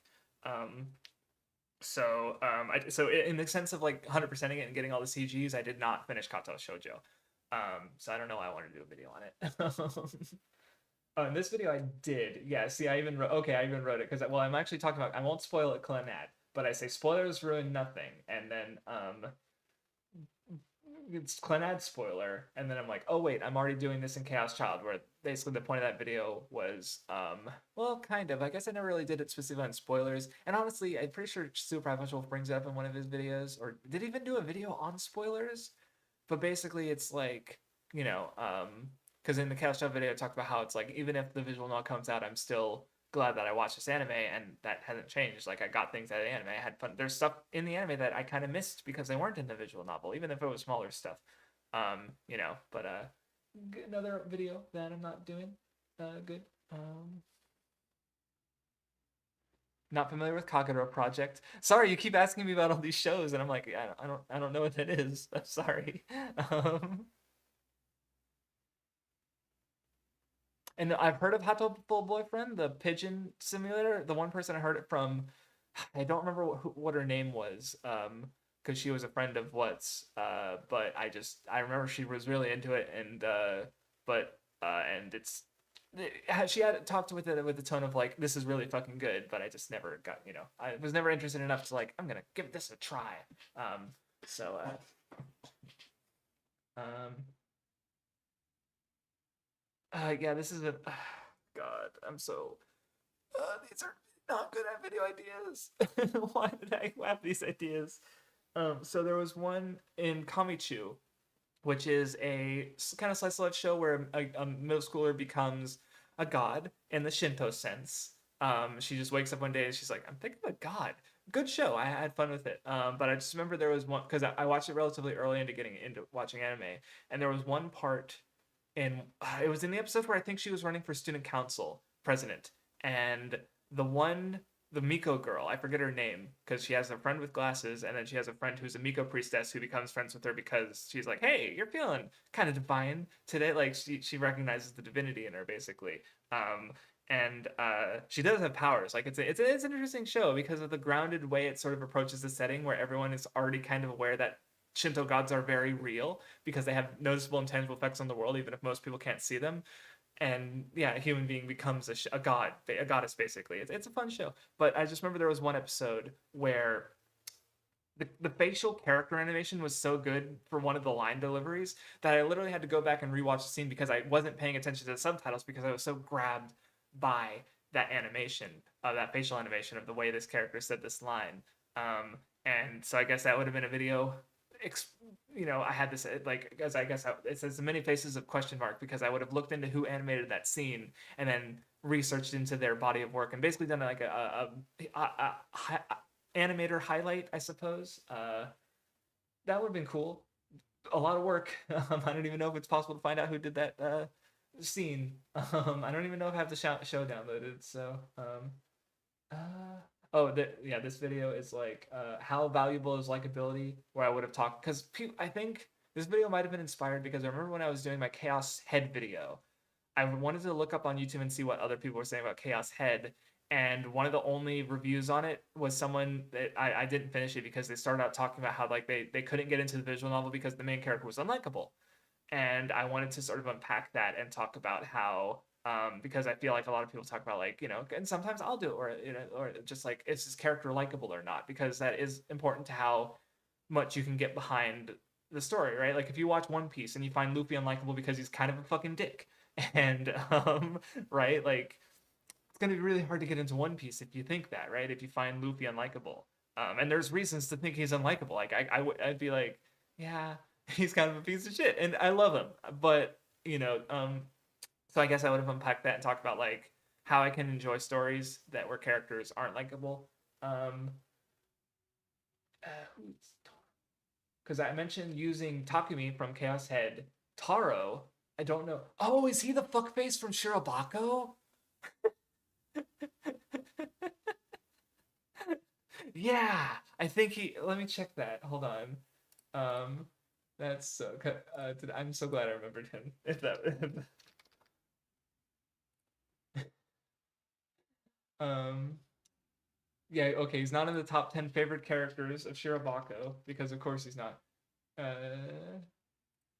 Yes, it was Takanashi Taro from Shirobako. Yeah, so I would have talked about him, uh, Takumi from Chaos Head, and Frank Reynolds from Always Sunny in Philadelphia because they're not likable characters, but I probably would have talked about like, well, what is there to like about them? Because like Taro, he's so frustrating, Taro, because he's so fucking useless. But he's a little, I don't know, it makes me smile thinking about it, even though in the moment it's just like motherfucker. So yeah, that's a video I feel like is less. Well, yeah, I don't know. I feel like nowadays it's more like the moralization of media. It feels important. Like there was that one tweet years ago where it's like, it had like fucking Griffith and Oikawa from fucking Haikyuu talking about how like if you like these characters, you're a bad person. It's like, which is just so. I mean, it's just funny because like Oikawa is just a guy who plays volleyball and is kind of mean sometimes, and Griffith literally is a mass murderer, or his actions result in mass death because he decided even if he didn't pull the trigger. Oh no, he pulled the trigger, but he didn't. He wasn't the bullet. I don't. You know what? If you've gone through Berserk, you know what I mean. Even if I'm very badly. And yeah, anyway, like Titania says, all of them work. They're all fucking horrible, right? And that's what makes the show funny. Like they're horrible people.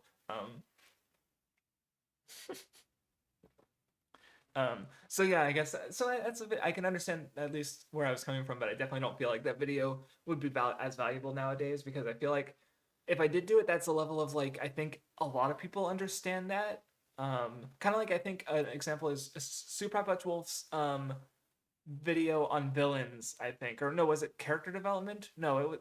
There was one video I talked about in the Super Papa Wolf video where I felt like his point was very well understood already. So people reacted to it negatively because it didn't add that much discussion. I feel like if I did this likable character video, it's kind of what it would be, where it's just like, yeah, we know a character doesn't have to be likable for them to be good or add to the story. It's just a matter of it's just personal preference. That's really all it is. Um,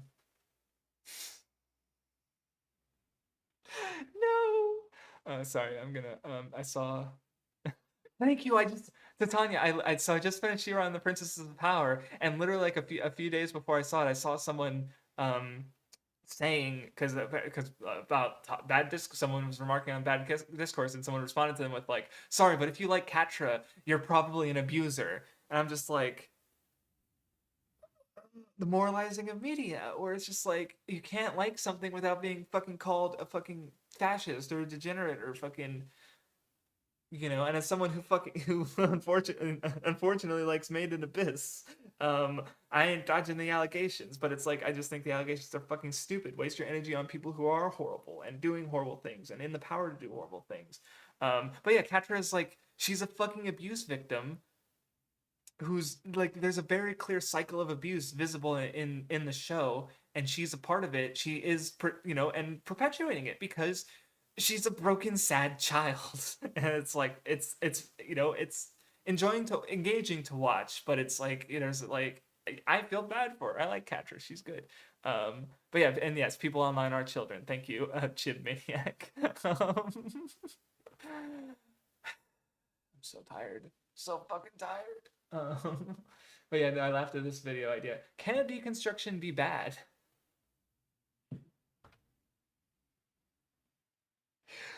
Let me read it. If they normally take a strong self-awareness to meaningfully comment on the medium, tropes, or genre, can one be bad?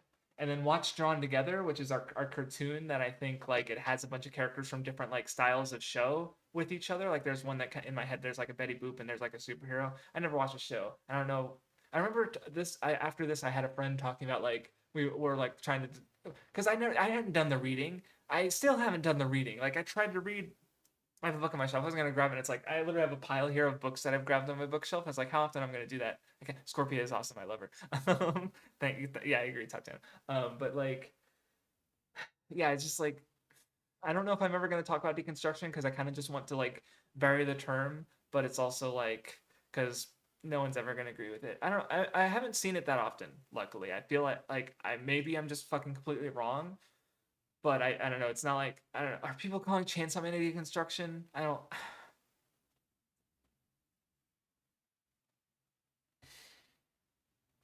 God. Anyway, I'm so tired. um.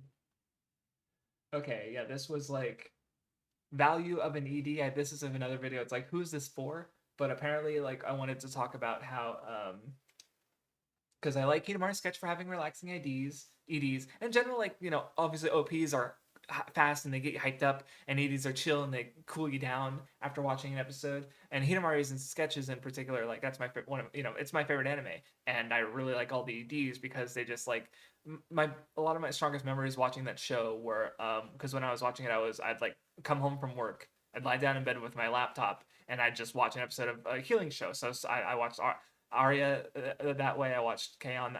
I tried to watch K-On! That way. I don't think I finished it because I wasn't into it. But Humor Sketch, and I that 80s would just chill me the fuck out, and it would be so good right before I went to bed. But I remember being bothered by Minami K season 3, which is a show I haven't thought about or watched in a long time. But how Minami K structured its episodes is each one adapted 3 chapters. So they adapted the first chapter, then they played the opening, they had after the second chapter, then they played a really chill as fuck Edie, and then they adapted the last chapter. And it wasn't necessarily a chill show. Like some of the antics can get wild. And so I remember being frustrated because it's like I'm watching Edie and I'm like, yeah, it's about time to go to sleep, and then be like, there's more episode. Fuck. Like no, I'm about to go to sleep. What's wrong with you? So that video would have been me bitching about that.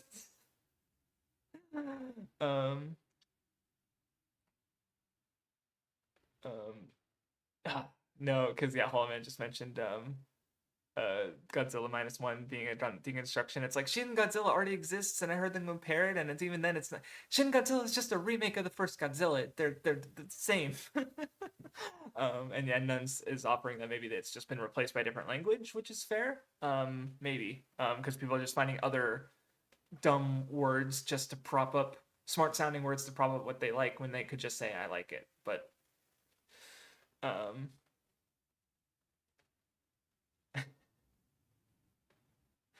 um yeah, I don't know what kill Sylvanas, Cilvanas, OPAD parody. I'm not familiar with that. Lots of people are asking me about stuff, and I'm not familiar with it, but I did say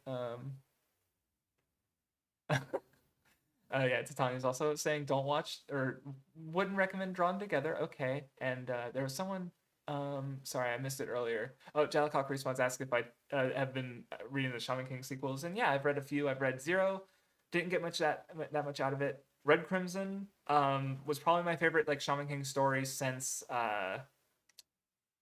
Oh, I didn't read that one next. I read Flowers, which was neat. It's interesting in what it's building up to, and the sort of Take extended universe sort of coming together because it references 2 of his other one shots. I was like, oh, in big ways, and then it fucking ends because the magazine got canceled. Red Crimson was like my favorite Shaman King thing, like one of my favorite Shaman King stories that didn't come from the stories, as in like parts. Like I like Red Crimson a lot, and I'm over halfway through Marcos right now, which is fine. And then after that, I have and a Gaiden. I think is it. I forget what it is. I don't even know who is it about. Maybe is it Yasuke? I don't know. I'd have to look at it. I'll read it, and then Superstar. So yeah, it's telling you. So actually, Shaman King Flowers is literally getting an anime this season soon, like within the next couple weeks, I think. And which is literally flower. It's named partly for Hana, who is Yo and Anna's son. And there's a but that manga got canceled because the magazine it was in ended, and he's also done a bunch of like other manga, sort of like I guess like so there's Zero, which is a bunch of one shots that are like prequels to the manga. Then there's Flowers, which is a sequel focusing on the sun, and it's building up to a bigger story. Then it ended because of circumstances outside of the author's control. So he did, I guess, Marco's Red Crimson and a Gaiden, which are all sort of like following up on the idea on what Flowers set up and building into it with different characters in different ways. And then there's Superstar, which I presume is a continuation of Flowers. So yeah, I've been reading them. They're neat. Are making me interested in because I was wondering like when Shaman King ended, like, well, how much more is there to do? And it's like they introduced something. It's pretty interesting. It makes sense. So yeah, it's neat. Oh, so yeah, this is another just like probably trying to justify my own personal tastes because I remember so it stopped modernizing Tezuka, where it's like I guess I would have been comparing or because like I was bothered by the Blackjack anime and Adam the Beginning because I guess I just didn't personally like the way they adapted Tezuka's design and into a modern anime aesthetic, I guess. I don't mention Pluto at all because I obviously had no problem with Pluto, and I still do not. And I don't know if I rewatch those two because I don't think I ever finished either Young Blackjack or Adam the Beginning. And honestly, I'm probably just being cringe and dumb. And if I rewatched them, I'd probably like this looks fine or whatever. But and I just would have bitched about that, I guess, and talked about I don't know something. Boomer.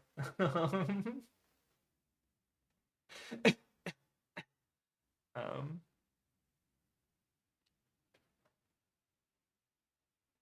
Oh, Titania, no. Pluto as a manga came out in 2004.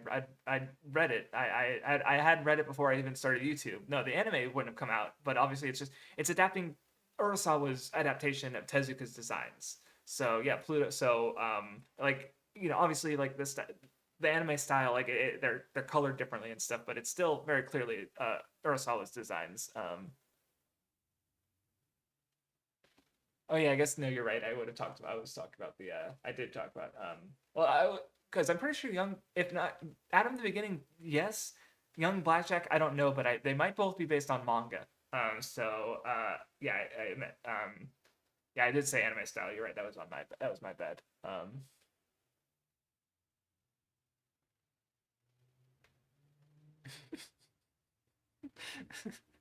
Sorry, I'm laughing at the Young Blackjack is a blast. Gay surgeons go brr. That's yeah, Blackjack for you. Um, no, I'm not really fatigued with Shaman King. I mean, maybe. I mean, like, cause again, I liked Red Crimson quite a bit. If anything, it's just my wavering interest based on like how invested I am, right? Because I wasn't super into Shaman King Zero, and I'm not super into Marcos yet. Which is unfortunate because I only have 2 volumes left. But I don't dislike them. Um, Titania, I don't think I had well, because like so with the adaptation of Pluto, the thing I know what people are don't like about it with some of the effects work and some of the the processing or I don't know that's probably the wrong word, but I remember there was some discourse because they showed here's what the scene looked like before we added a bunch of cool effects to it, and people like that version more than the version we actually got.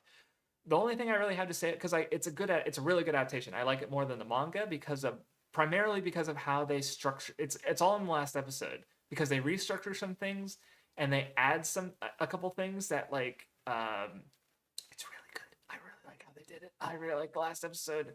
It fucked me up. God, when the Aurora turns into a flower that wasn't in the manga. Oh, that was so good. Fuck. God. Um yeah, I've been waiting for more Bleach Hell arc. Oh, there's a new Bleach novel coming out this year. Cool, because I mean I haven't read Can't Fear Your Own World. I mean I will read it this year because I mentioned a couple of times I'm doing the Bleach podcast with Hot Boy Spicy, um, and I haven't talked about it with him yet. But after we finish Bleach, I'll try and nudge him into reading. And I don't think I'll have a problem with it. But yeah, Can't Fear Your Own World, and they'll probably do another episode on Burn the Witch and the Hell arc, and just like so we'll that way we'll have consumed basically not all of Bleach obviously because there's like anime original stuff, but what Bleach that I believe Kubo has involvement with in some way. Because yeah. Yeah, I'm excited for Camp for Your Own World because it's just what little I know about it feels so additive to Bleach that it's the podcast Solid John. It's just my I linked it earlier. it's my Dwarf Stark Then side channel. That's where it's going to be uploaded. It's not. It hasn't started yet. I've only the first episode's going to be on the first 8 volumes of Bleach, and I've only read. We're going to record it. I don't know when I'm going to upload it, but give us a couple weeks when we'll do it. But um,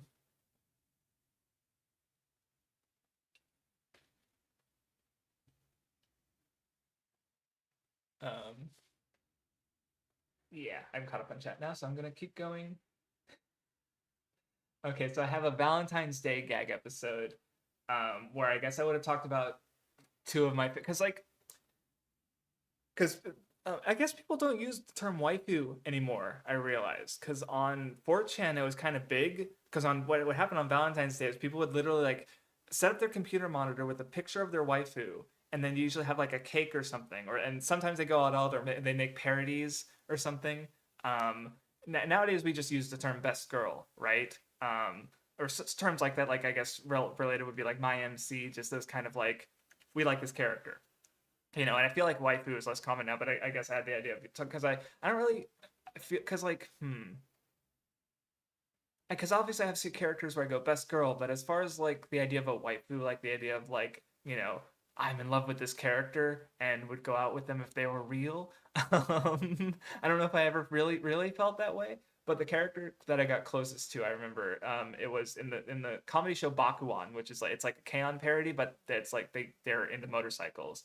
There's the character Amano Anza, who is she's fucking stupid and she's got this really fluffy like messy hair. And in one of the episodes, I remember she rides this big motorcycle and she rides the bed and she's like, "Yeah, this is a piece of shit." And he's like, "Give it more time."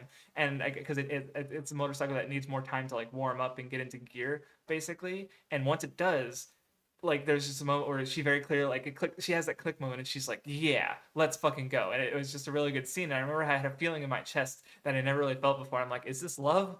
And I had her on as my on like top favorite character on Mal for a while, just because not even as like this is my favorite character, but more like this if I have a waifu, like this is it. And I still have a folder with a bunch of images and fan art because I still like her because I love her messy hair. Like she's good and cute, but she's not like I don't know. That's what that video would have been about is that character. I guess I also mentioned Koizumi Mahiru from Danganronpa 2 because I also really like her. I have a joke written here where it's like, you know, she probably killed some people, being evil and all, but every character has flaws.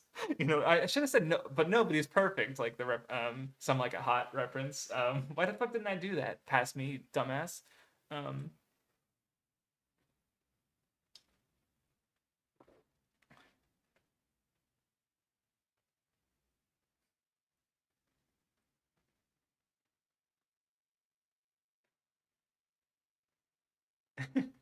yes.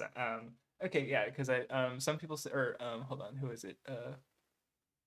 Titania says she's still seeing people using waifu, but uh, some people, I guess, yeah, because Azumanga isn't like core anymore. It's not a popular title, right? That so it's not like we know, yeah, because yeah, that was where it came. That was where it was popularized on 4chan at least because it's like who's this picture? My waifu, and it's like we're using that. uh, no, I haven't seen The Good Place, but I had a friend, my friend described it to me, and I was like, that sounds really interesting and neat. But never watched it. uh, I did want to do a video on Westworld apparently because I guess I wanted to talk about, but I'm sure people have done that. Um, though I also don't know if it's even people even like it anymore because it had like the first season was good and then I was like, oh, watch season 2 and it ends. Never watched season 2 and there's like 5 seasons or something. I think it's over now, but and obviously it's based on like a movie or something. I don't know. Uh, Okay, that's I'm glad that it's still your favorite live action. Because oh, people don't like it anymore. That's sad. Because like I feel like that happens so much. Because I remember because I've been wondering because I've been wanting to do a Kimetsu no Yaiba video, but I want to time it for when the anime ends.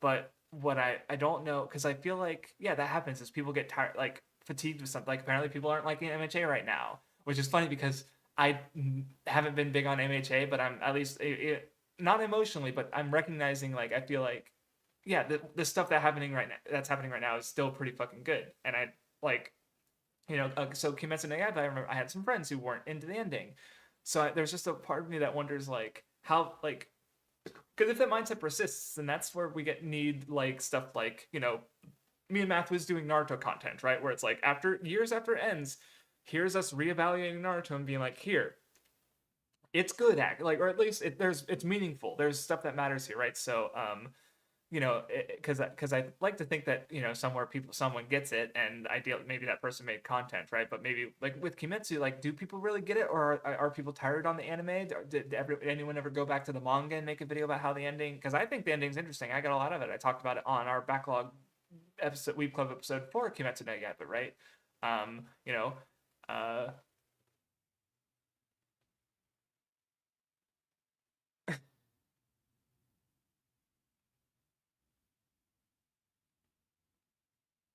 so yeah, I don't know. So it's like that would be because one video I definitely thought about doing more recently is because I none asked actually asked me to do it a while ago, and I was just like I don't feel like it, but because it's like the way I would have done it would just be an analysis video because where I really like where I just go through the thing and here's the main point of it or whatever, which I'm not as interested in doing anymore, even though like there's definitely value to that kind of content, but like it's just creatively that's not really what I want to do.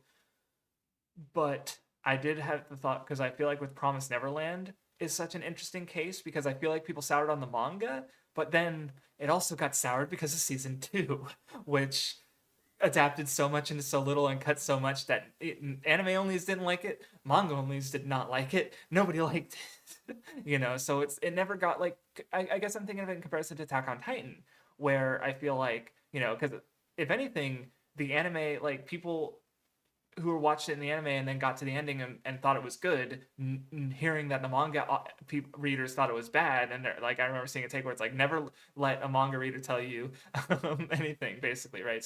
So in that case, you have people coming around on it with the anime, but I don't know if that's gonna happen with Kimetsu no Yaiba, or if it's already happened, or like how much value is me doing that video. Did Promise Neverland ever have people like reevaluating and talking about why it's still? Because I think the whole manga is good. Like I'm definitely not one of the person who thinks like the first arc is the only good part.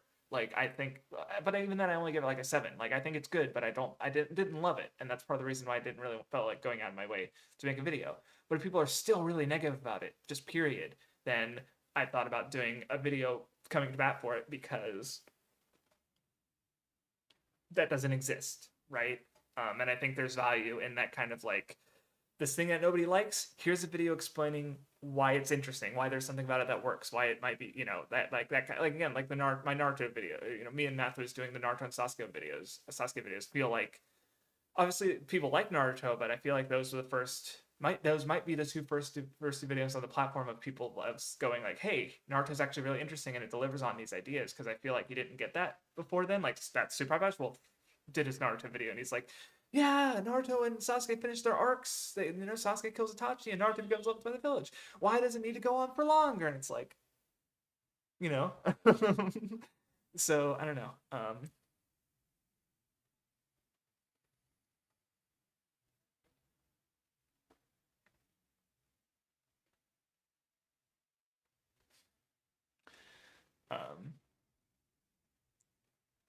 yeah. So yeah, Turtleman says that the common consensus is that long series just get bad at some point. Um, but yeah, I like what you offer. That yeah, maybe people were just there were different people 5 10 years ago, and they lose interest in, but even if they're keeping along with it, right? And or me personally, I like long stories, but I also recognize that yeah, the weekly consumption of them is probably not the ideal way to read them. Like the example from the Weeb Club was with Kimetsu, where Vindy and Nun were reading it weekly. Then they both reread it, and they were like, "Wow, this is good actually." Like it didn't become a favorite, but they appreciated it way more. For me, it was actually Ayakashi Triangle, where I read it weekly, and I was like, "This is fine." It never wowed me or anything. And then I reread it and talked about it with Mathwiz, and I'm like, "No, this is a really solid and fun series. Like it's really good." Like that last reread after it's over, for me, is really big for contextualizing how I feel. For One Piece, like I was reading Wano for so long, like it kind of just became a fixture. Like I read it, talk about it with my friends, but my love for it wasn't there until I reread it, and that set me on a giant One Piece kick. I'm now 40 episodes into the anime. I made 4 One Piece videos. um, like the Netflix show didn't put me on that kick. But it definitely contributed. It was part of it because of me rereading Wano and being like, holy fuck, this is my favorite arc in One Piece. That put me on a big One Piece kick, and because my interest kind of just ebbs and flows, right? And I think that's normal.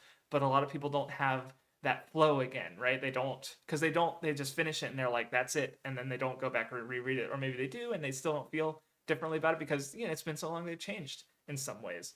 um so yeah, like Lion Phoenix says, keeping up with long stuff is fatiguing, and a good example of that, I think, is the MCU, because I think Ombre, he was here a little earlier. I don't know if he's still here. I don't even know if he is even still caught up with it, because if he watched What If or not. But like, I don't know of anyone else aside from me personally. Like, obviously I know people, obviously, but who's actually caught up with the MCU. Just because it's like, and because on the Vinmanji server we did a whole watch through. Like, I had streamed from Iron Man to Eternals and Shang-Chi, all the Disney Plus series and all the movies. We caught up to the MCU. No, maybe even Far From Home. But or no, No Way Home. Sorry, the third Spider-Man movie. Or no, was that even, no, that might not have been out at the time. Never mind. But we caught up to the MCU.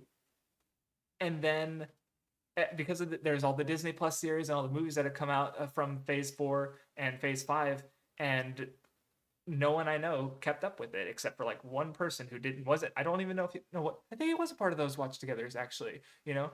Because yeah, like, it is exhausting. Oh no, he hasn't seen What If season 2. My personal opinion is I don't think it has any episodes as bad as any of the one that I disliked as much in season 1 of What If, but it didn't. It's still not. It's still not that interesting or good, particularly good. So I mean, there was a couple episodes I liked. Honestly, the most interesting one was the fucking Kohori one with the Native American tribe, because it's not trying to fucking take a whole ass movie and cram it into half an hour. Like the Captain Carter one was like, okay, we're gonna do a little bit of Winter Soldier with a little bit of Black Widow. So now you're trying to cram the ideas of 2 movies into like a half hour episode. And Captain Carter is just not interesting to me. I'm sorry. Like, I don't. She doesn't do anything for me as a character. I don't know why, but it just doesn't work for me. Maybe I'd be more interested in watching because there was the Agent Carter show. I never watched that. Maybe that one is interesting. But yeah, What If was just like, I liked.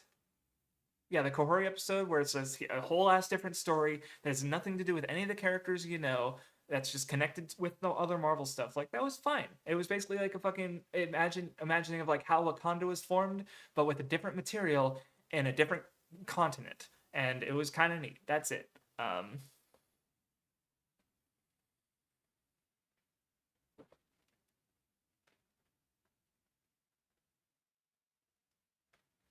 Yeah, I don't know what was bad about the Attack on Titan ending, because I put the manga down way before it ended. I just know that people were so mad about the manga ending, they fan made alternate versions that were apparently really, really bad. And then yeah, the anime ended and people were like, "What the fuck? What are the manga readers talking about? This was good." Um, um,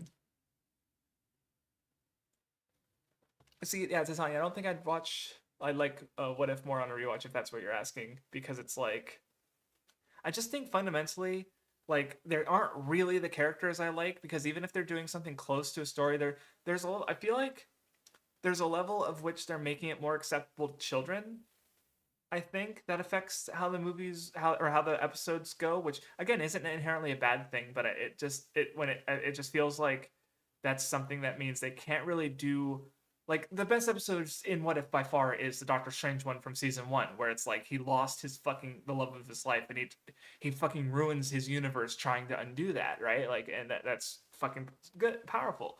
But I feel like they just don't go in directions that I find super interesting. Like, there was a fucking race episode and that was kind of fun, but and then I think that the way they also like, the other thing with What If is that I feel like, because you watch this movie and you see this character go through this whole arc and this conflict, and a lot of the times they just like, because they have to crush it down in half an hour, they just like, the character has to go through less fundamentally. Like I think the one that really bothered me with that was actually the what if T'Challa became Star-Lord, because apparently Peter Quill is such a useless fucker that if a competent human being who also was a child got taken to space, he would have literally saved the entire fucking. He stops Thanos. He makes Thanos into like just a chill guy who's like, I still want to balance the universe, but I'm not out there mass murdering more people than I already did. Like, it felt so sterile, that version of the universe, because so many of the problems were solved literally before the episode even really starts. Um, and and I feel like that's not unique to that episode. It's just differing in degrees, because it's like, it's like they like the whole finale just felt like, man, you sure are just taking these action figures and bashing them together because you have fucking just Captain Carter with all the fucking crazy ass shit, and fighting Doctor Strange who's doing all this crazy ass shit, and it's like, yeah, I do like how they contrasted the characters there, where it's like they both suffered from this loss, but also I'm not emotionally invested in it, because it's like they're just trying to do so much and so little, because I feel like I don't know. It just doesn't work for me, because I feel like again, the Kahori one was fine because there's this one idea in an episode that was, the pacing made sense, because again, it's not trying to adapt stuff that's so much bigger and cram it into such a small package. It's just doing this thing, and it was fine. So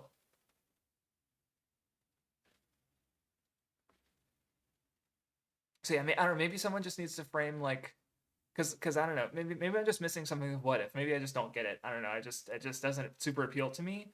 Um, and which is funny, because like I don't know, because I did even see on Twitter like something, because someone had the idea of like a what if of like, what if Mysterio succeeded in Far From Home, because obviously in the movie Spider-Man stops him, but like what if he does become as famous as he wanted to be, and then has to deal with a threat that he didn't um, make, right? Like, oh, that would be an idea that's not just adapting another movie into a, or and but then again, I don't know. I just feel like if that actually happened, I feel like, I don't know. There's a level of like, would they actually be able to nail that though?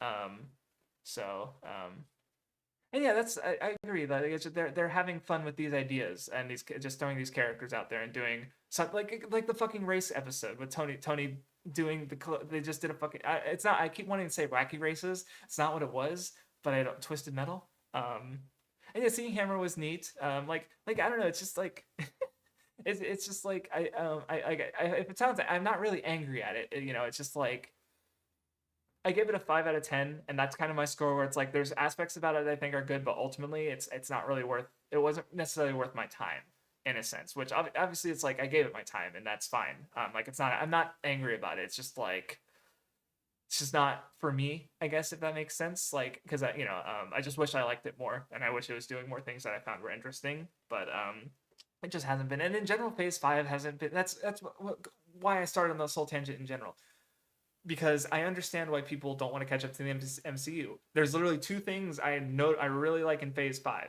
like, and everything else has been like fine at best. Like Secret Invasion, it was fine. It's probably my third favorite thing in Phase 5 after fucking Loki season 2 and um, Guardians 3, which were great. Loki was great.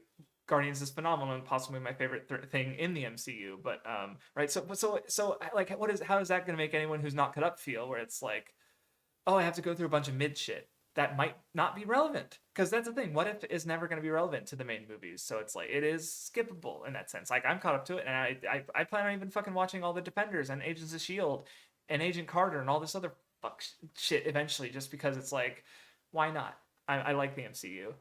Oh, Miss Marvel was fun. Yeah, that was probably my third favorite. Thank you I did forget about Miss Marvel. Was that Phase 5 or was it Phase 4? I thought that was Phase 4.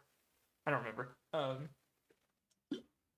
Because yeah, there's no real good Activisions, because Activision, the game company, no, because I like the first three phases because it has a very clear progression. It fits into an act structure neatly, and then Phase 4 is just the stuff that was released in 2020, from 2022 to 2023, and Phase 5 is the stuff that was released from 2020, or no, 2023 to 2024, and it's like, okay, no, actually, no, Phase 5 is gonna be longer now because there was a bunch of delays. Um, so so yeah, just like, yeah. So I guess it ended up blending for me because I just remember the first thing in Phase 5 is Quantumania. It is what it is. Anyway. Oh yeah, the ego episode was neat. But yeah, that's it. It's just like that was fine. Like I just can't feel strongly about what if. But anyway, I'm gonna get back to the video ideas. So this is another April Fool's idea where it's an anime called Myself Yourself, but it has a semicolon in the thing. So I was gonna make a joke where it's like Myself Yourself is the worst science adventure adaptation. Just making a dumb joke about how it has the same title structure as like Chaos Head and Chaos Child and Steins Gate and stuff, and like pretend that it's part of this universe, but that it's bad because it doesn't fit the rest of the universe. I don't know. A dumb idea. Um. Oh no.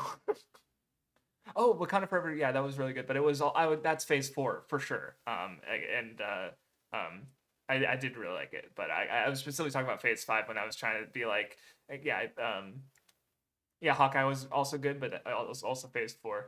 Um, and yeah, I guess the other thing with MCU is especially with the Jonathan Majors shit, where they're changing all their gears because they can't use Kang or they won't recast Kang. Um, I don't know. I just don't have a lot of optimism going forward. I'm gonna keep watching it because I do like this world. I do like these characters, and I want to see what is done with them. I'm just not optimistic particularly because there's just so much in the air. There's a level of like, eh. um. But anyway,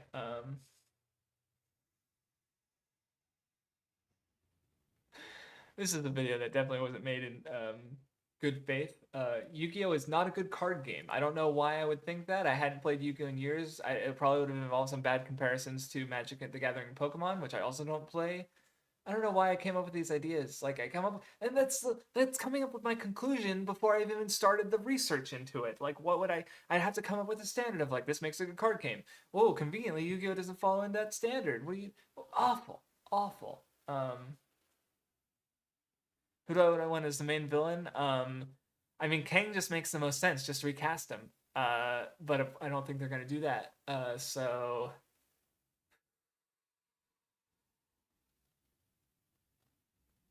Oh yeah, that Jeff video. Yeah, I remember watching that one before I watched Sao. Um, who cares? It's not real. I mean, we all know he knows he was milking Sao for content. But it is what it is. Um, so I had this video I remember because there's a Danganronpa YouTuber called Weeby News, and I think I came to their attention because of another YouTuber called The Storyteller. I don't know if he's still doing stuff. I think he might have even renamed his channel, but he did videos on Danganronpa where critiques of them because he did not like them. I had one recommended to me. I watched it. And I was like, yeah, that seems fair, even though I didn't agree with some things. But he seemed to be coming at it from a balanced position. And he mentioned one of my videos later because you know he mentioned that they're even though they're coming from a fan's perspective, they were balanced. Like I don't know, there was a brief like engagement I had with them. But he also mentioned a YouTuber called Weeby News who she did like character analyses, and I remember watching them, and she adds so much, like she tries to fill in holes with basically fan fiction. I remember walking away from her video, like I watched a video on Anishima Junko, and as someone who now understands Anishima Junko better, like even I don't remember, she did not frame Junko the way that I would frame her now. Like they weren't, because the big problem I always run into with character analyses is they only talk about one character. So, because you think, oh, I'll analyze this character, I'll talk about all the aspects of them. But characters don't work alone. They work in the context of a broader story because they contrast other characters. They play off of other characters. They fight other characters. They're like, you you can't talk about Junko and her role in the story because her primary without talking about Naegi because she's the antagonist to Naegi. So how do you do an analysis of Junko without talking about like what she accomplishes as not just an antagonist but Nike's antagonist, or later Hinata's antagonist? You can't, right? So and yeah, so that aspect of bad mediocre character analysis videos folded into the fact that she just adds so much of her own ideas and like not even her interpretation. It's just she's literally just making things up to fill holes that she's like, well, her home life because we don't learn anything about her parents, and it's like it doesn't. So I have this like video. I guess I would have talked about like why this is bad character analysis, why these aren't good videos. But yeah, I don't really.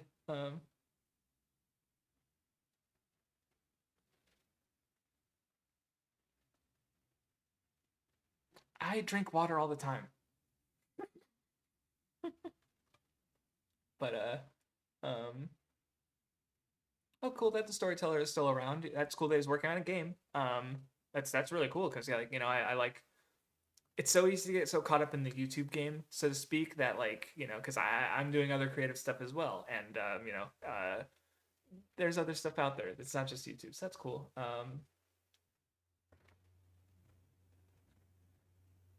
Okay, so I'm just gonna read this one out loud. Ripoff, influence, or homage? A quick consideration. Talked about cryptomnesia while discussing the commonalities between One Piece, Fairy Tail, and Toriko. The uh, this is so wrong. No, because I say like, oh, Oda transforms what Dragon Ball did. Toriko is fine, but Fairy Tail just does it. And I'm like, that's so dismissive of what they're individually accomplishing. Because obviously, like I don't Toriko, I don't what like, and obviously just Dragon Ball is the only shonen that's old. Ugh. No, it's water. I don't drink coffee. I've literally I know I don't I can't drink coffee. I just it does I don't like its taste and the caffeine doesn't do anything tangible to me that I notice. So it isn't a Dutch Bros thing, but that's because this. So I used to have a red one. Like yeah, it says Dutch Bros on it.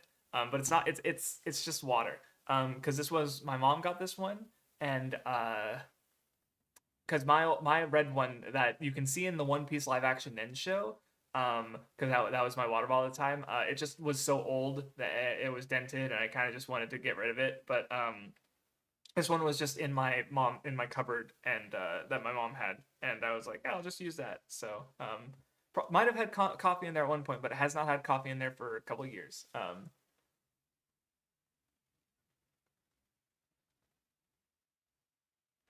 Oh yeah, thanks, Jimmy. Glad you like my stuff. Hope you caught my more because yeah, as far as breaks go, it's like I've uploaded 4 One Piece videos last year, so hope you catch them. I think they're neat. Uh, yeah, okay. This is another like responding to other YouTubers thing, which I'm so glad I really only did the Super Perpetual video.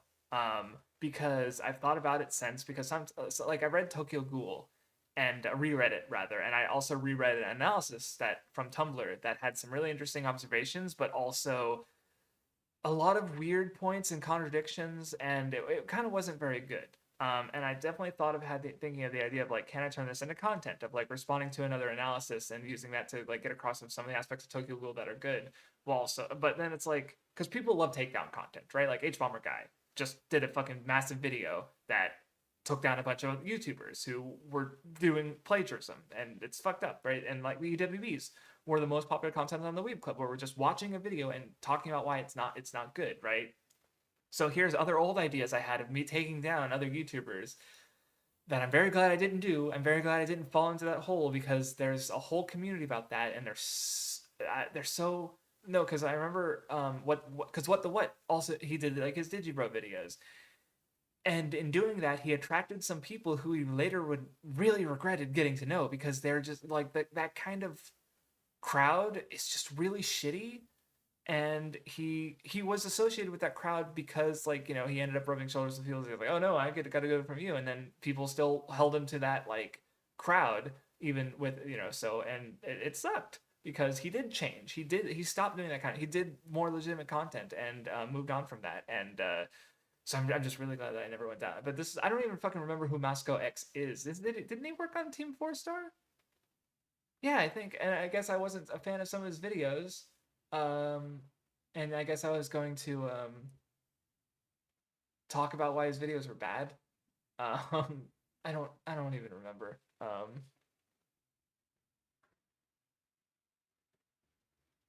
I'm glad you liked my Gridman. Oh, you did mention you liked my Gridman video earlier to Tanya. Yeah. I like that video.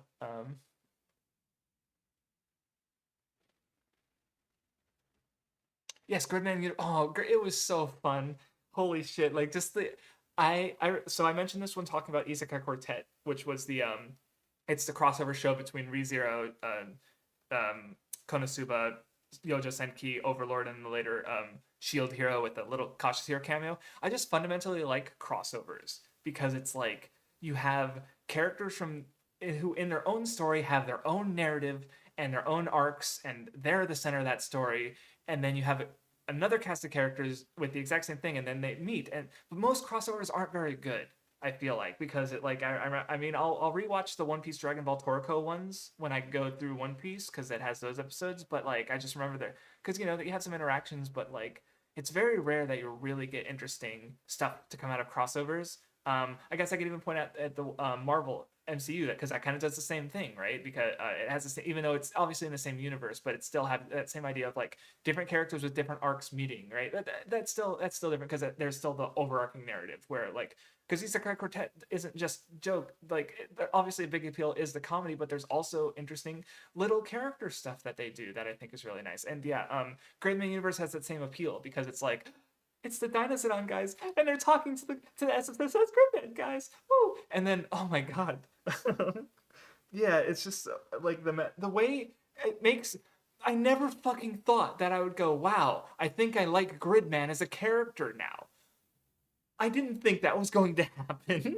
Like after because I watched the original Gridman first, and I wasn't super into it, and he's very much like a plot device in a sense. He's there, but like the way Gridman Universe frames him is so fucking good, and it honestly makes me just want to rewatch the whole series, like from the original Gridman through Gridman Universe, just to get it all. And because I caught Dinozon was ongoing when I made that video, I think, or it had recently ended. Because I watched it weekly, or I caught up to it part way and watched it from there. But there was a pretty big gap between me watching Dinozon and me watching the original Gridman. But it was really fun, really good. No, yeah, see, none. I think I had a passive like of DB. Like the first when I read it, a lot of those scans were in low quality. Because I had gone because I like obviously I watched a bunch of it in scattered point bits as a kid. I reread the manga or I read the manga somewhere in the late 2000s, early 2010s, but with like really shitty scans in some parts. And I thought I gave it like a 6. I was fine with some parts, and I didn't like other parts. I had the very NPC take of like Boo Arc bad, Red Ribbon good. It wasn't until the Nen show that I really like, oh yeah, Dragon Ball good. So no, I did not have that Moscow video response video in mind while also being super into Dragon Ball, but I still didn't like some of his arguments and points. But it would have been coming from a similar bad, like, or probably I don't know, a different bad. I don't know. I don't even know if his stuff was really that bad or if I was just dumb. I don't know.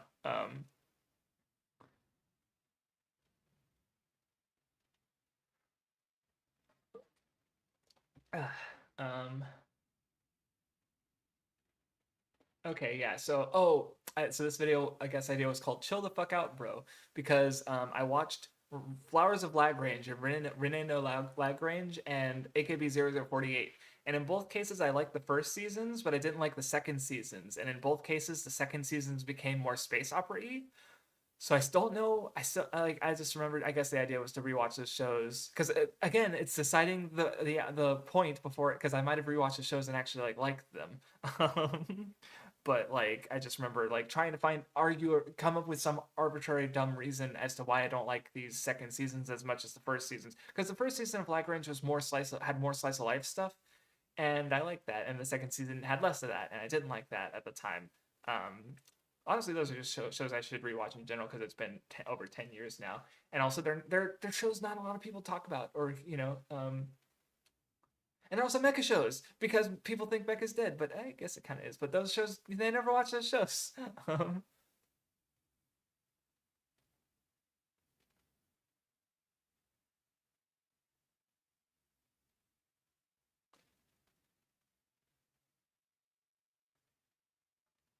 I'm sorry, I was reading Titania's comment on Gridman Universe, which is yeah, it's it make I don't know if it because like maybe it was directly responding to the criticisms, or maybe it's just like the way the movie happened to also respond to criticisms, but it's good because I hope especially like people because Akane is so good. Oh my god, she like, ah man.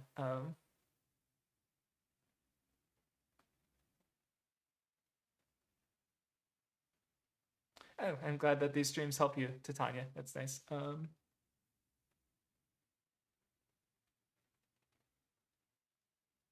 Oh no, yeah, I've got to say, rewatching, even if you don't end up liking it more, because like part of the big, because I'm doing my big anime rewatch this year, or I'm finishing it this year, which I started it fucking like probably like 6 years ago now, 5 or 6 years ago now, where I basically realized, because I got into anime in 2012 and I realized like, oh, there's a lot, like I gave a lot of these shows high scores, but it's been so long since I watched them that I don't know how I feel about them anymore. And rewatching them has just been really enlightening in seeing how much I've changed in some ways. And because there's some shows that I've liked more, some shows that I've liked less, and some shows that I still like about the same. And it's just been, I, I think rewatching is really, because it's also like that's when you just have a better chance to get more out of it in a sense, like because you already know the ending, you already know how things go, so yeah, it's always valuable. Is Ghost in the Shell Netflix? Is that the 2045? I've seen everything except for 2045, which I'm going to watch this year. Is my plan because because 2 years ago I watched all of the video Ghost in the Shell media. So I watched the movies, not all of it. I didn't watch like the fucking remade Ghost in the Shell 2.0, which is like a CG remake of the first movie. But I did watch the live action one. I watched Standalone Complex. I watched The Rise. So I watched everything except for 2045, which if that was the Netflix one, then no, I have not watched that. But I heard it's not very good. But I'll give it my own. Like I'll watch it to completion, even if I don't like it. So yeah. So I had one video. I guess I was going to talk about top 10 One Piece cover pages. Um, the funny thing is I only have one listed because I guess this is another video where I just like I want to talk about this one thing, and it's just so it's the one I have listed is I looked this up recently because I guess I was going through this while thinking about the stream idea. Um, oh, that's funny. Okay, sorry. But anyway, so it was chapter 786, which so to describe so you can go look up One Piece chapter 786 and see what cover page it was, but it was the one where Luffy, it was like someone submitted like Luffy and a monkey trying to force Law to eat bread, and it's like they have these such serious expressions on their face, but the reason that they're Luffy and Law are fucking fighting is just so fucking stupid. Like it makes me laugh every time I see it because it's just like Luffy's got like two loaves of bread and he's got this intense look on his face, and Law's like ah, and his monkey like ah, and it's cut in half by Law. It's so funny. And I guess I would have done a video talking about some of my favorite cover pages. Um, uh, Um, let's see. What do I think of Ghost in the Shell 2 and Second Gig? Ghost in the Shell 2 is really fucking dense. Like there's with this its symbolism and ideas, and I remember just getting more out of it. Like, wait, I did it completely flew over my head the first time I watched it years ago. I don't think I think my right now my favorite Ghost in the Shell thing is the first movie. Um, yeah, I still like Standalone Complex. It's really good. The second movie is also really good. Arise is like the first movie is like fine, and then the rest is just kind of doing the first movie again. Like, so it just felt kind of tiring by the end of it. I wasn't really into Arise, and obviously the live action movie is not. It's not even just like it's not a good adaptation of Ghost in the Shell as its own like cyberpunk thing. It's just not interesting. Like it does like, and it doesn't work really. So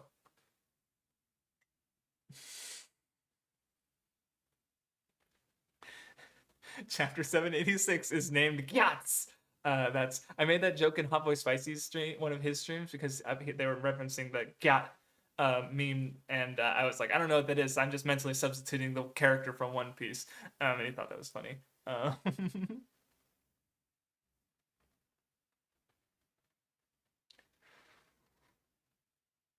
The Doflamingo. Oh yeah, no, the Doflamingo has some good ones too. Because I also thought of the one where he's like because he gives his glasses to an actual flamingo and he's like covering his face. There's so One Piece has so many silly cover pages. It's so good. Um, God, the fucking Alexander tweeted about it, which and I reminded me of it. What the one with where they give Kairos his birthday. Ah! So good. That definitely would have been one. If I ever did that video, if I didn't pick that one, I'm fucking losing. That my brain doesn't work, or it wasn't out yet. So someone actually asked if I ever thought of doing like a list of like 100 favorite things. Apparently, yeah, I have a video idea here called 100 favorites, where I apparently do 10 each of 10 favorite video games, 10 favorite movies, 10 favorite TV, anime, cartoons, manga, comics, albums, novels. Oh no, never mind. I was combining stuff. So video series would have been my top favorite, all from TV, anime, and cartoons. No Toku because I hadn't gotten into Toku yet. Um, my top 10 favorite graphic novels, including manga and comics, which at least right now would only be manga because I haven't read that many comics. But yeah, so basically I would have done a bunch of I don't know, I could have changed my because I also say openings and endings is weird because that's part of anime. So I feel like if I did that now, I would not do my top 10 favorite openings or endings, or I wouldn't do those as 100 favorites because they're not individual pieces of media. Oh yeah, and then I have top 10 performers like actors and voice actors, and then artistic influences, which is like there would be overlap there. So that's a weird. Um, okay, so yeah, I'd probably do that. Differently, but it's interesting that someone asked about if I have a list of 100 favorites, and apparently it was an old video idea I had. Um, what? What? What is? I don't. On the sincere satire? Oh, like it's exaggerating. Okay, see that's like because apparently I was going to talk about Kisnever and Danganronpa and how they like exaggerate certain things for like so like a satire, right? Like because Danganronpa takes graduating high school and makes it like the end of the fucking world. But I don't think I wouldn't call that satire. So I don't know what the fuck what was I cooking? um, Anime girl food apparently. Oh, this one is actually maybe still valuable. Okay, I'm surprised that this was here. Why is anime so meta? Apparently I wanted to talk about like because Tezuka, a lot of his manga use like meta comedy where he's like in fucking Phoenix. I remember there's a bunch of like wolves coming to attack the main characters, and they are like Disney style and abstract style. Like it's a weird visual gag that isn't diegetic, and obviously lots of like characters hitting bubbles, the panel tops, and apparently Kabuki theater also has that like the way they have the guys in the black outfits sort of doing the special effects work. Apparently sometimes they'll become like narratively relevant. So I guess I would have talked about that lineage, but I don't know if that's really still accurate to say, and if it's anime is more or less meta than other mediums, because meta is just not uncommon in general. But at least the idea of talking about like kabuki theater and its influence on anime and manga is something that I'm still really interested in doing research on because I've heard it talked about in that it's basically where a lot of Japanese storytelling comes from. And we're completely locked off to it because I can't just go watch a kabuki play. Maybe in San Francisco, it's just like a fucking hour and a half drive. Um, and if that, which I don't know,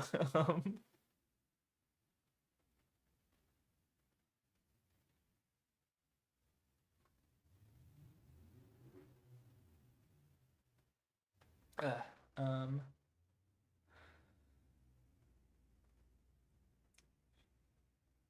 okay. Oh no, that's aged badly. I guess I had an idea for a video about Mamoru Oshii, which is funny because we were just talking about Ghost in the Shell. Because at the time I wasn't I liked my favorite movie of his was the first Pat Labor movie, and I wasn't really into his more slower, serious stuff because Pat Labor movie there's a serious narrative to it, but it's got like the characters are fun and it ends with a bombastic action sequence. And I remember thinking it was interesting that I thought that was my favorite movie of his because I'd watched Shinro, I'd watched the first two Ghost in the Shell movies, I'd watched even Pat Labor 2, and I some of 3. I did not finish 3. It took me a while to finish 3. Um, and I remember just having my takeaway that it's like, even though I respect him as a creator, I don't. It's not my thing, and I guess I want to do a video about that. Um,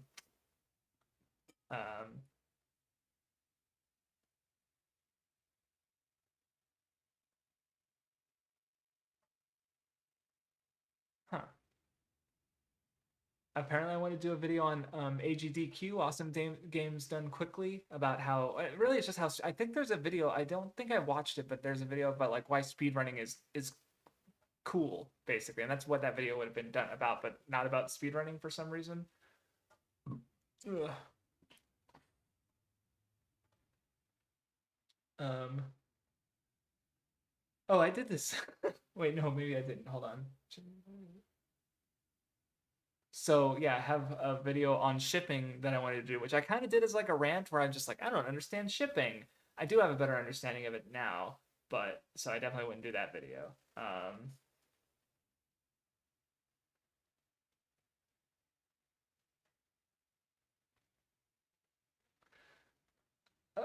Okay. So I guess I had another idea for a video about I called it "Unpredicting the Predictable," where I would have talked about like misdirection and red herrings because it was inspired by in the fifth Layton game, Professor Layton. It was interesting because they literally do the fucking Obito twist. Um, like it's so because there's a masked character. We're getting flashbacks of Layton when he was younger, and there's a character who dies, and I'm like, and then it keeps going, and it's like, oh, it's literally Obito, and I guess so that probably because I also at this if this was before we did the Nen show, I also would have been, if you want to watch the Nen show, I it doesn't matter that it's predictable. It really doesn't, and to some it isn't like because I think like Alexander is literally going through the arc like went like because he's like he was pretty sure it was Obito, but then they found out about mod like the mod for a fucking right hook is just even reading it weekly or was like it's still like that's the one curveball when it comes to but it doesn't really matter because the moment is still so like it tells you who it is before he's unmasked pretty much like it's fine and it's still impactful.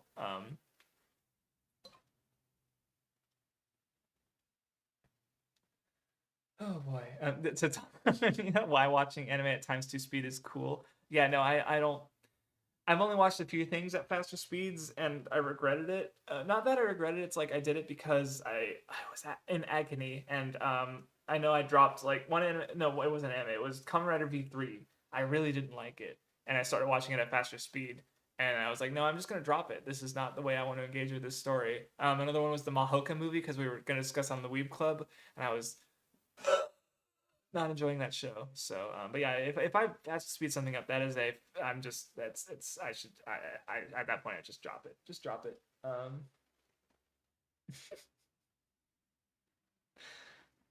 So this is a video I guess I was gonna do because I was going. Oh, then it's not even fucking. God damn it.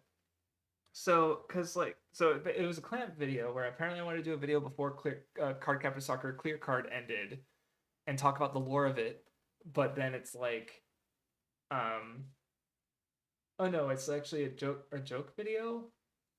No, because I don't know because it's like really Cardcaptor Sakura is the most standalone part of Clamp stuff. Honestly, I mean they have a lot of stuff that individually is standalone, but then they reference stuff in like there will be references between stuff even if it's not super meaningful, except for like Subasa, Reservoir Chronicle, and Holic where it is like they do reference a lot of stuff for purposeful reasons. Like it's kind of funny. You'll just be reading random Clamp manga. It's like it's those guys from the other manga. It's just a small little thing but it doesn't make a difference. So I don't know. It feels like because at that point I hadn't really read that much Clamp manga. Now I have. I've read almost everything that's in English that they've done. Um, so I don't know. Dumb video idea. Um,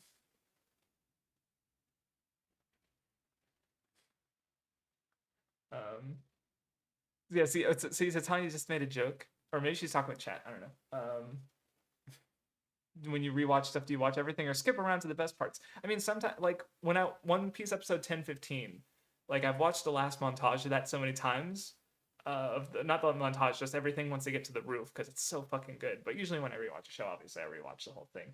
Um,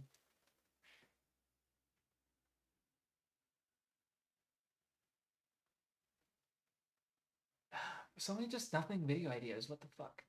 Um, I guess one on world building or something where I wanted to talk about like Kamichu I mentioned earlier about how it's like everyone in the setting is aware of the supernatural aspects of there being literal Shinto gods in the world that most people can't see, but still have tangible effects and stuff. Apparently, I also wanted to mention because like Cardcaptor Sakura does a neat thing where it's like because the magical girls are like secret and that's part of the thing with them. But it's very clear that Toya kind of knows something. Her older brother knows something's going up, even if he's not literally like privy to everything. But it's like he can fucking tell. So I guess talking about like, and I have mentioned I never watched Kekai Sensen, but I don't know what the fuck I was cooking. uh,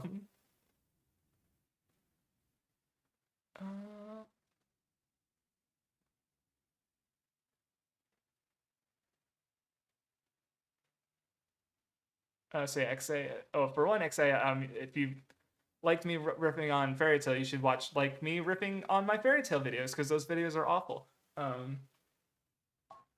But my three favorite anime right now are Hidamari Sketch, Madoka Magica, and then it's gonna change by the end of the year possibly. Because right now I think it's Aikatsu Stars, but honestly, Sangatsu I'm rewatching right now, and that could very easily slot in there somewhere because it's so fucking good. But yeah, I need to use the bathroom. I don't even know how much longer. Oh my god, I've been going for 2.5 hours. I'll finish this page at least. But I'm going to use the bathroom. Give me a second. I'll be up just a minute.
All right, I'm back.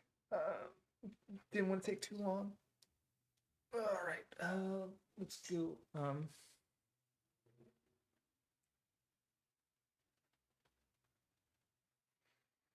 Why didn't I read chat before I came back? But yeah, so let's see. Oh no! I had a no. I'm just gonna read it aloud. Why Rock Lee versus Gara is awesome. / remembering Rock Lee versus Gara. Talk about elements that make this battle still hold up and let the battle be remembered fondly after so many years. Themes of talent versus hard work. Both characters being hyped up without disappointing us on either of them. Oh no. I was gonna do a fucking. I mean, it is a good fight. Don't get me wrong. But the way that, like, because this was before I did the Nen show. This was before I reread Naruto and realized, no, the whole story is good. Like, I like way more characters than, like, Rock Lee and Gar. What Gar? No, like, I like Gar more than Rock Lee. Like, just the time and place of it are so clear reading it. Oh, okay. Apparently, I want to do a video. I say it's called Ace Attorney, Danganronpa, and Mystery, where I guess I wanted to talk about how the kangaroo courts work. Basically, it's kind of because really like because with Ace Attorney, it has to do with Japanese system of law that I talk about. Also talk about in my Akudama Drive video, and pause and select references in in his erased video. One of them, the older one, I think.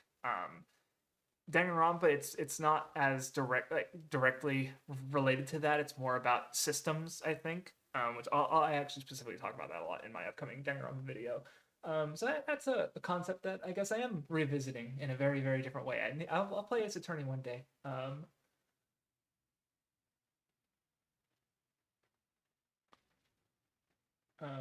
Also, I don't Exia. There, Naruto is one story. It's like Dragon. It's all one story in the manga. Like it just happens to have a different name. So I don't know. I don't really agree with that. Um, oh, interesting. Okay, so I had so there was a movie I watched because of Monkey Jones called A Ghost Story a while ago. That definitely has the. It's like yeah. Um, Nothing you do in life matters because it's all gonna turn to dust. Basically, kind of a very sad movie. Fucking, I remember because Monkey Jones described like after he watched it, he was fucking crying while I drove home because it fucked him up. He didn't like the movie, I don't think, but it's like he disagreed with everyone's takeaway about the message because it's like it states it, but um, actually I don't agree with that either because the story is just it's all like literally I think Naruto and like if you haven't watched my Naruto videos, watch those. Also watch like Mathos has Hot Boy Spicy. It has some like he has the resolution of Naruto. It's like a 2 hour video that's compiling a bunch of his other Naruto videos. Highly recommend it. But like Naruto and Sasuke versus Haku and Zabuza has so much of like the foundation of all of Naruto's messaging right there. Like it's so dense with all what's the whole story is about that I just can't see Naruto and Shippuden separately just because there's 2 years time there's a 2 3 year time skip. Um, like it's the whole thing. It all connects to each other. Like it's so yeah. I just can't see it. But anyway, to finish my thought is and I guess I was gonna compare that to Girls Last Tour because Girls Has Last. I didn't really understand existentialism at this point because Girls Last Tour is very much like the world is already dust and there's very few people left. In fact, by the end of the manga, it turns out that like the two girls are the only ones left, and it's like everyone's dead, and but it's still about like how these characters are living, regardless of that. And I wouldn't say it's hopeful, but there's definitely like a comfort to it. I think I don't know. I really like Girls Last Tour. And I want to do content on Pokemon Black and White, apparently, but the title is Pokemon Black White a deconstruction? I hate that. I'm so done with that term. I'm so done with it. I mean, it definitely like re-examines some aspects of Pokemon, but I haven't played it in so long. Um,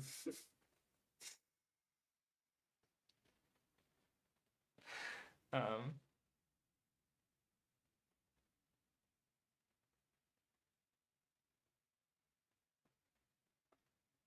um, so I have a video, I guess another parody video called Rick and Morty Sucks Shit, where the joke was to act like I'm too smart for Rick and Morty and accidentally talk about what's good about the show somehow. I don't know. It's a fine show, and people are cringe about like disliking it sometimes, but whatever. I don't have any interest in doing it. Apparently, there's like an hour and a half long video on Rick and Morty. I started watching it, but I was just like, I don't know. I'd probably be more willing to watch it now because I like exercise in the morning, and that's a good time to have like a video on my phone playing, especially when I'm on a treadmill. But I didn't buy a treadmill. It came with it was there in the apartment when I got it. So I should watch that video. Oh, I remember this video. So I wanted to do a video on Seinen versus Shonen, but it was definitely not a positive video because it's like because I guess I talked about because I mentioned Gambling Emperor Zero and Aqua Knight. Gambling Emperor Zero was done by Fukumoto, who also does like Kaiji and Akagi, and Aqua Knight I think it's like a shonen fantasy manga. But I think is it Battle Angel Alita or Gundam or same thing. Um, but like I remember reading Aqua Knight and feeling like it was being kind of like more what's the word? Like it was trying to appeal more for a younger audience than even other shonen manga that I'd read. So I guess I would have tried to argue about how like like these seinen authors are dumbing down their work for shonen in a way that even other shonen did, is what I felt like at the time. Because Zero is very much Gambling Number Zero is like, it still has the interesting gambles, but it doesn't really have as much interesting like character stuff. And this, I don't think the games are as like like Kaiji had each of the games is also like there's metaphor at work regarding like either capitalist systems or even just like living or living within capitalist systems. Or I feel like Zero doesn't have that. Like it's more about it's almost more like a Detective Conan mystery or something where it's like figuring out the game or predicting how they might solve it or some such, or figuring out the trick in a sense, maybe. So I just remember having that feeling at the time. I don't know. That's definitely not something I would want to talk about now because it's like it's fine because now I'm thinking about it and it's like maybe they're just aiming at a slightly younger audience, or that I like with Aqua Knight. Maybe it was more of a manga for like 7 to 9 versus 10 to 12, like One Piece or Naruto, right? So I felt it was condescending because it was reading in a shonen magazine, but it's like maybe it was just aiming at a younger audience. Which is fine. Yes, the dialect. That's the one to Tanya. That's the Rick and Morty video. I'm actually gonna. I'll leave a note for myself. So, I hope I'll because I want to watch it, especially now that season 7 is done. So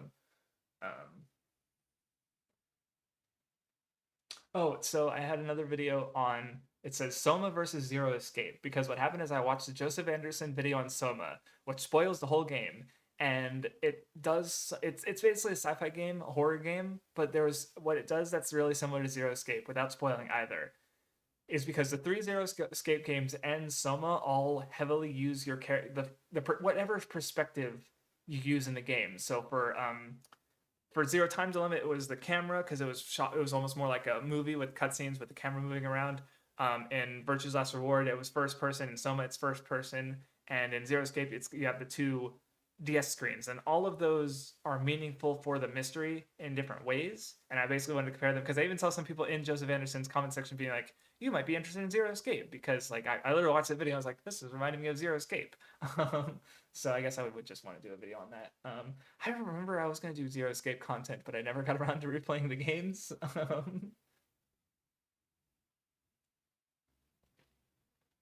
And yeah, I need to. I think I was interested in playing Soma too, and I just never did that either. I guess I also want to do a Sonic and Mario comparison, but that's another like I literally have never played a 2D Sonic game for very long. I played the Sonic game. I mostly played some GameCube titles, so I don't know what the fuck I was thinking doing a comparison. But I guess it looks like it was at least like not like just I've decided I decided something before then, but I also wanted to like compare. No, maybe it is more negative towards Sonic for no reason, even though I haven't played the games. Fuck. Um. Yeah. Yeah. I don't know what the fuck I was thinking. Bad. And there's a video responding. Ah, God. All right, this is the last one. Thank God. Apparently, I wanted to talk about because there was probably a Digibro video where she talked about Zelda games and movement or something, and or no, it's wait, no, hold on. It says a Zelda movement analysis better than Digi could ever do. What? That's so fucking condescending. Like, what was I even talking about? This was definitely responding to something I don't remember what it was. And what the fuck? Um, just the fucking pride that like, who cares? Anyway, yeah.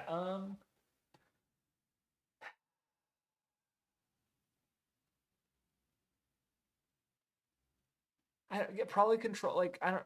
I'm responding to a video that Trixie did at the time, back in the day, probably of her analyzing like something in a video game or something because she anything can be content machine and it probably wasn't even that bad, but like what's the bone I have to pick here? What is going on? God. um oh yeah, wow, it is. Oh yeah, it's a little late. Yeah, I think I'm gonna call it there. Yeah, okay. So I still got like 2 more pages. This is just one document, by the way. Like we only went through like 5. I have 140 in one folder, and I didn't count the ones in the other folder. So I could do this for a while if people had fun. Let me know if you liked it. I don't know, because I mean, there's also just a lot of casual chatting with chat, but I don't know. Maybe I'll do more. I still have 2 more of the rewatching old videos because I think how I'm gonna do it is I'm gonna do one for the Danganronpa trilogy videos, the closing the case ones, and then another one for the last 2, which was the Love Lab one and the Monster Hunter one. Um, and then aside from that, I'm also still doing the Danganronpa replay stream sometime. I don't know when I'm going to do the first one, but I will. So yeah, thank you guys for watching. Like again, let me know if you want to see more of this kind of video. If I don't catch you in the chat, mention it Twitter or a comment or something. Because yeah, I like this was a little different, and I've never seen. Maybe some people have done that, but it's just like digging up my old fucking dirty laundry, basically. Just like, what the fuck was that last one? Just some ideas that maybe are still worthwhile, but mostly not it. So yeah, thank you guys for hanging out. I just did the shapes thing. Yo, peace. No, thank you for watching. Have a good one.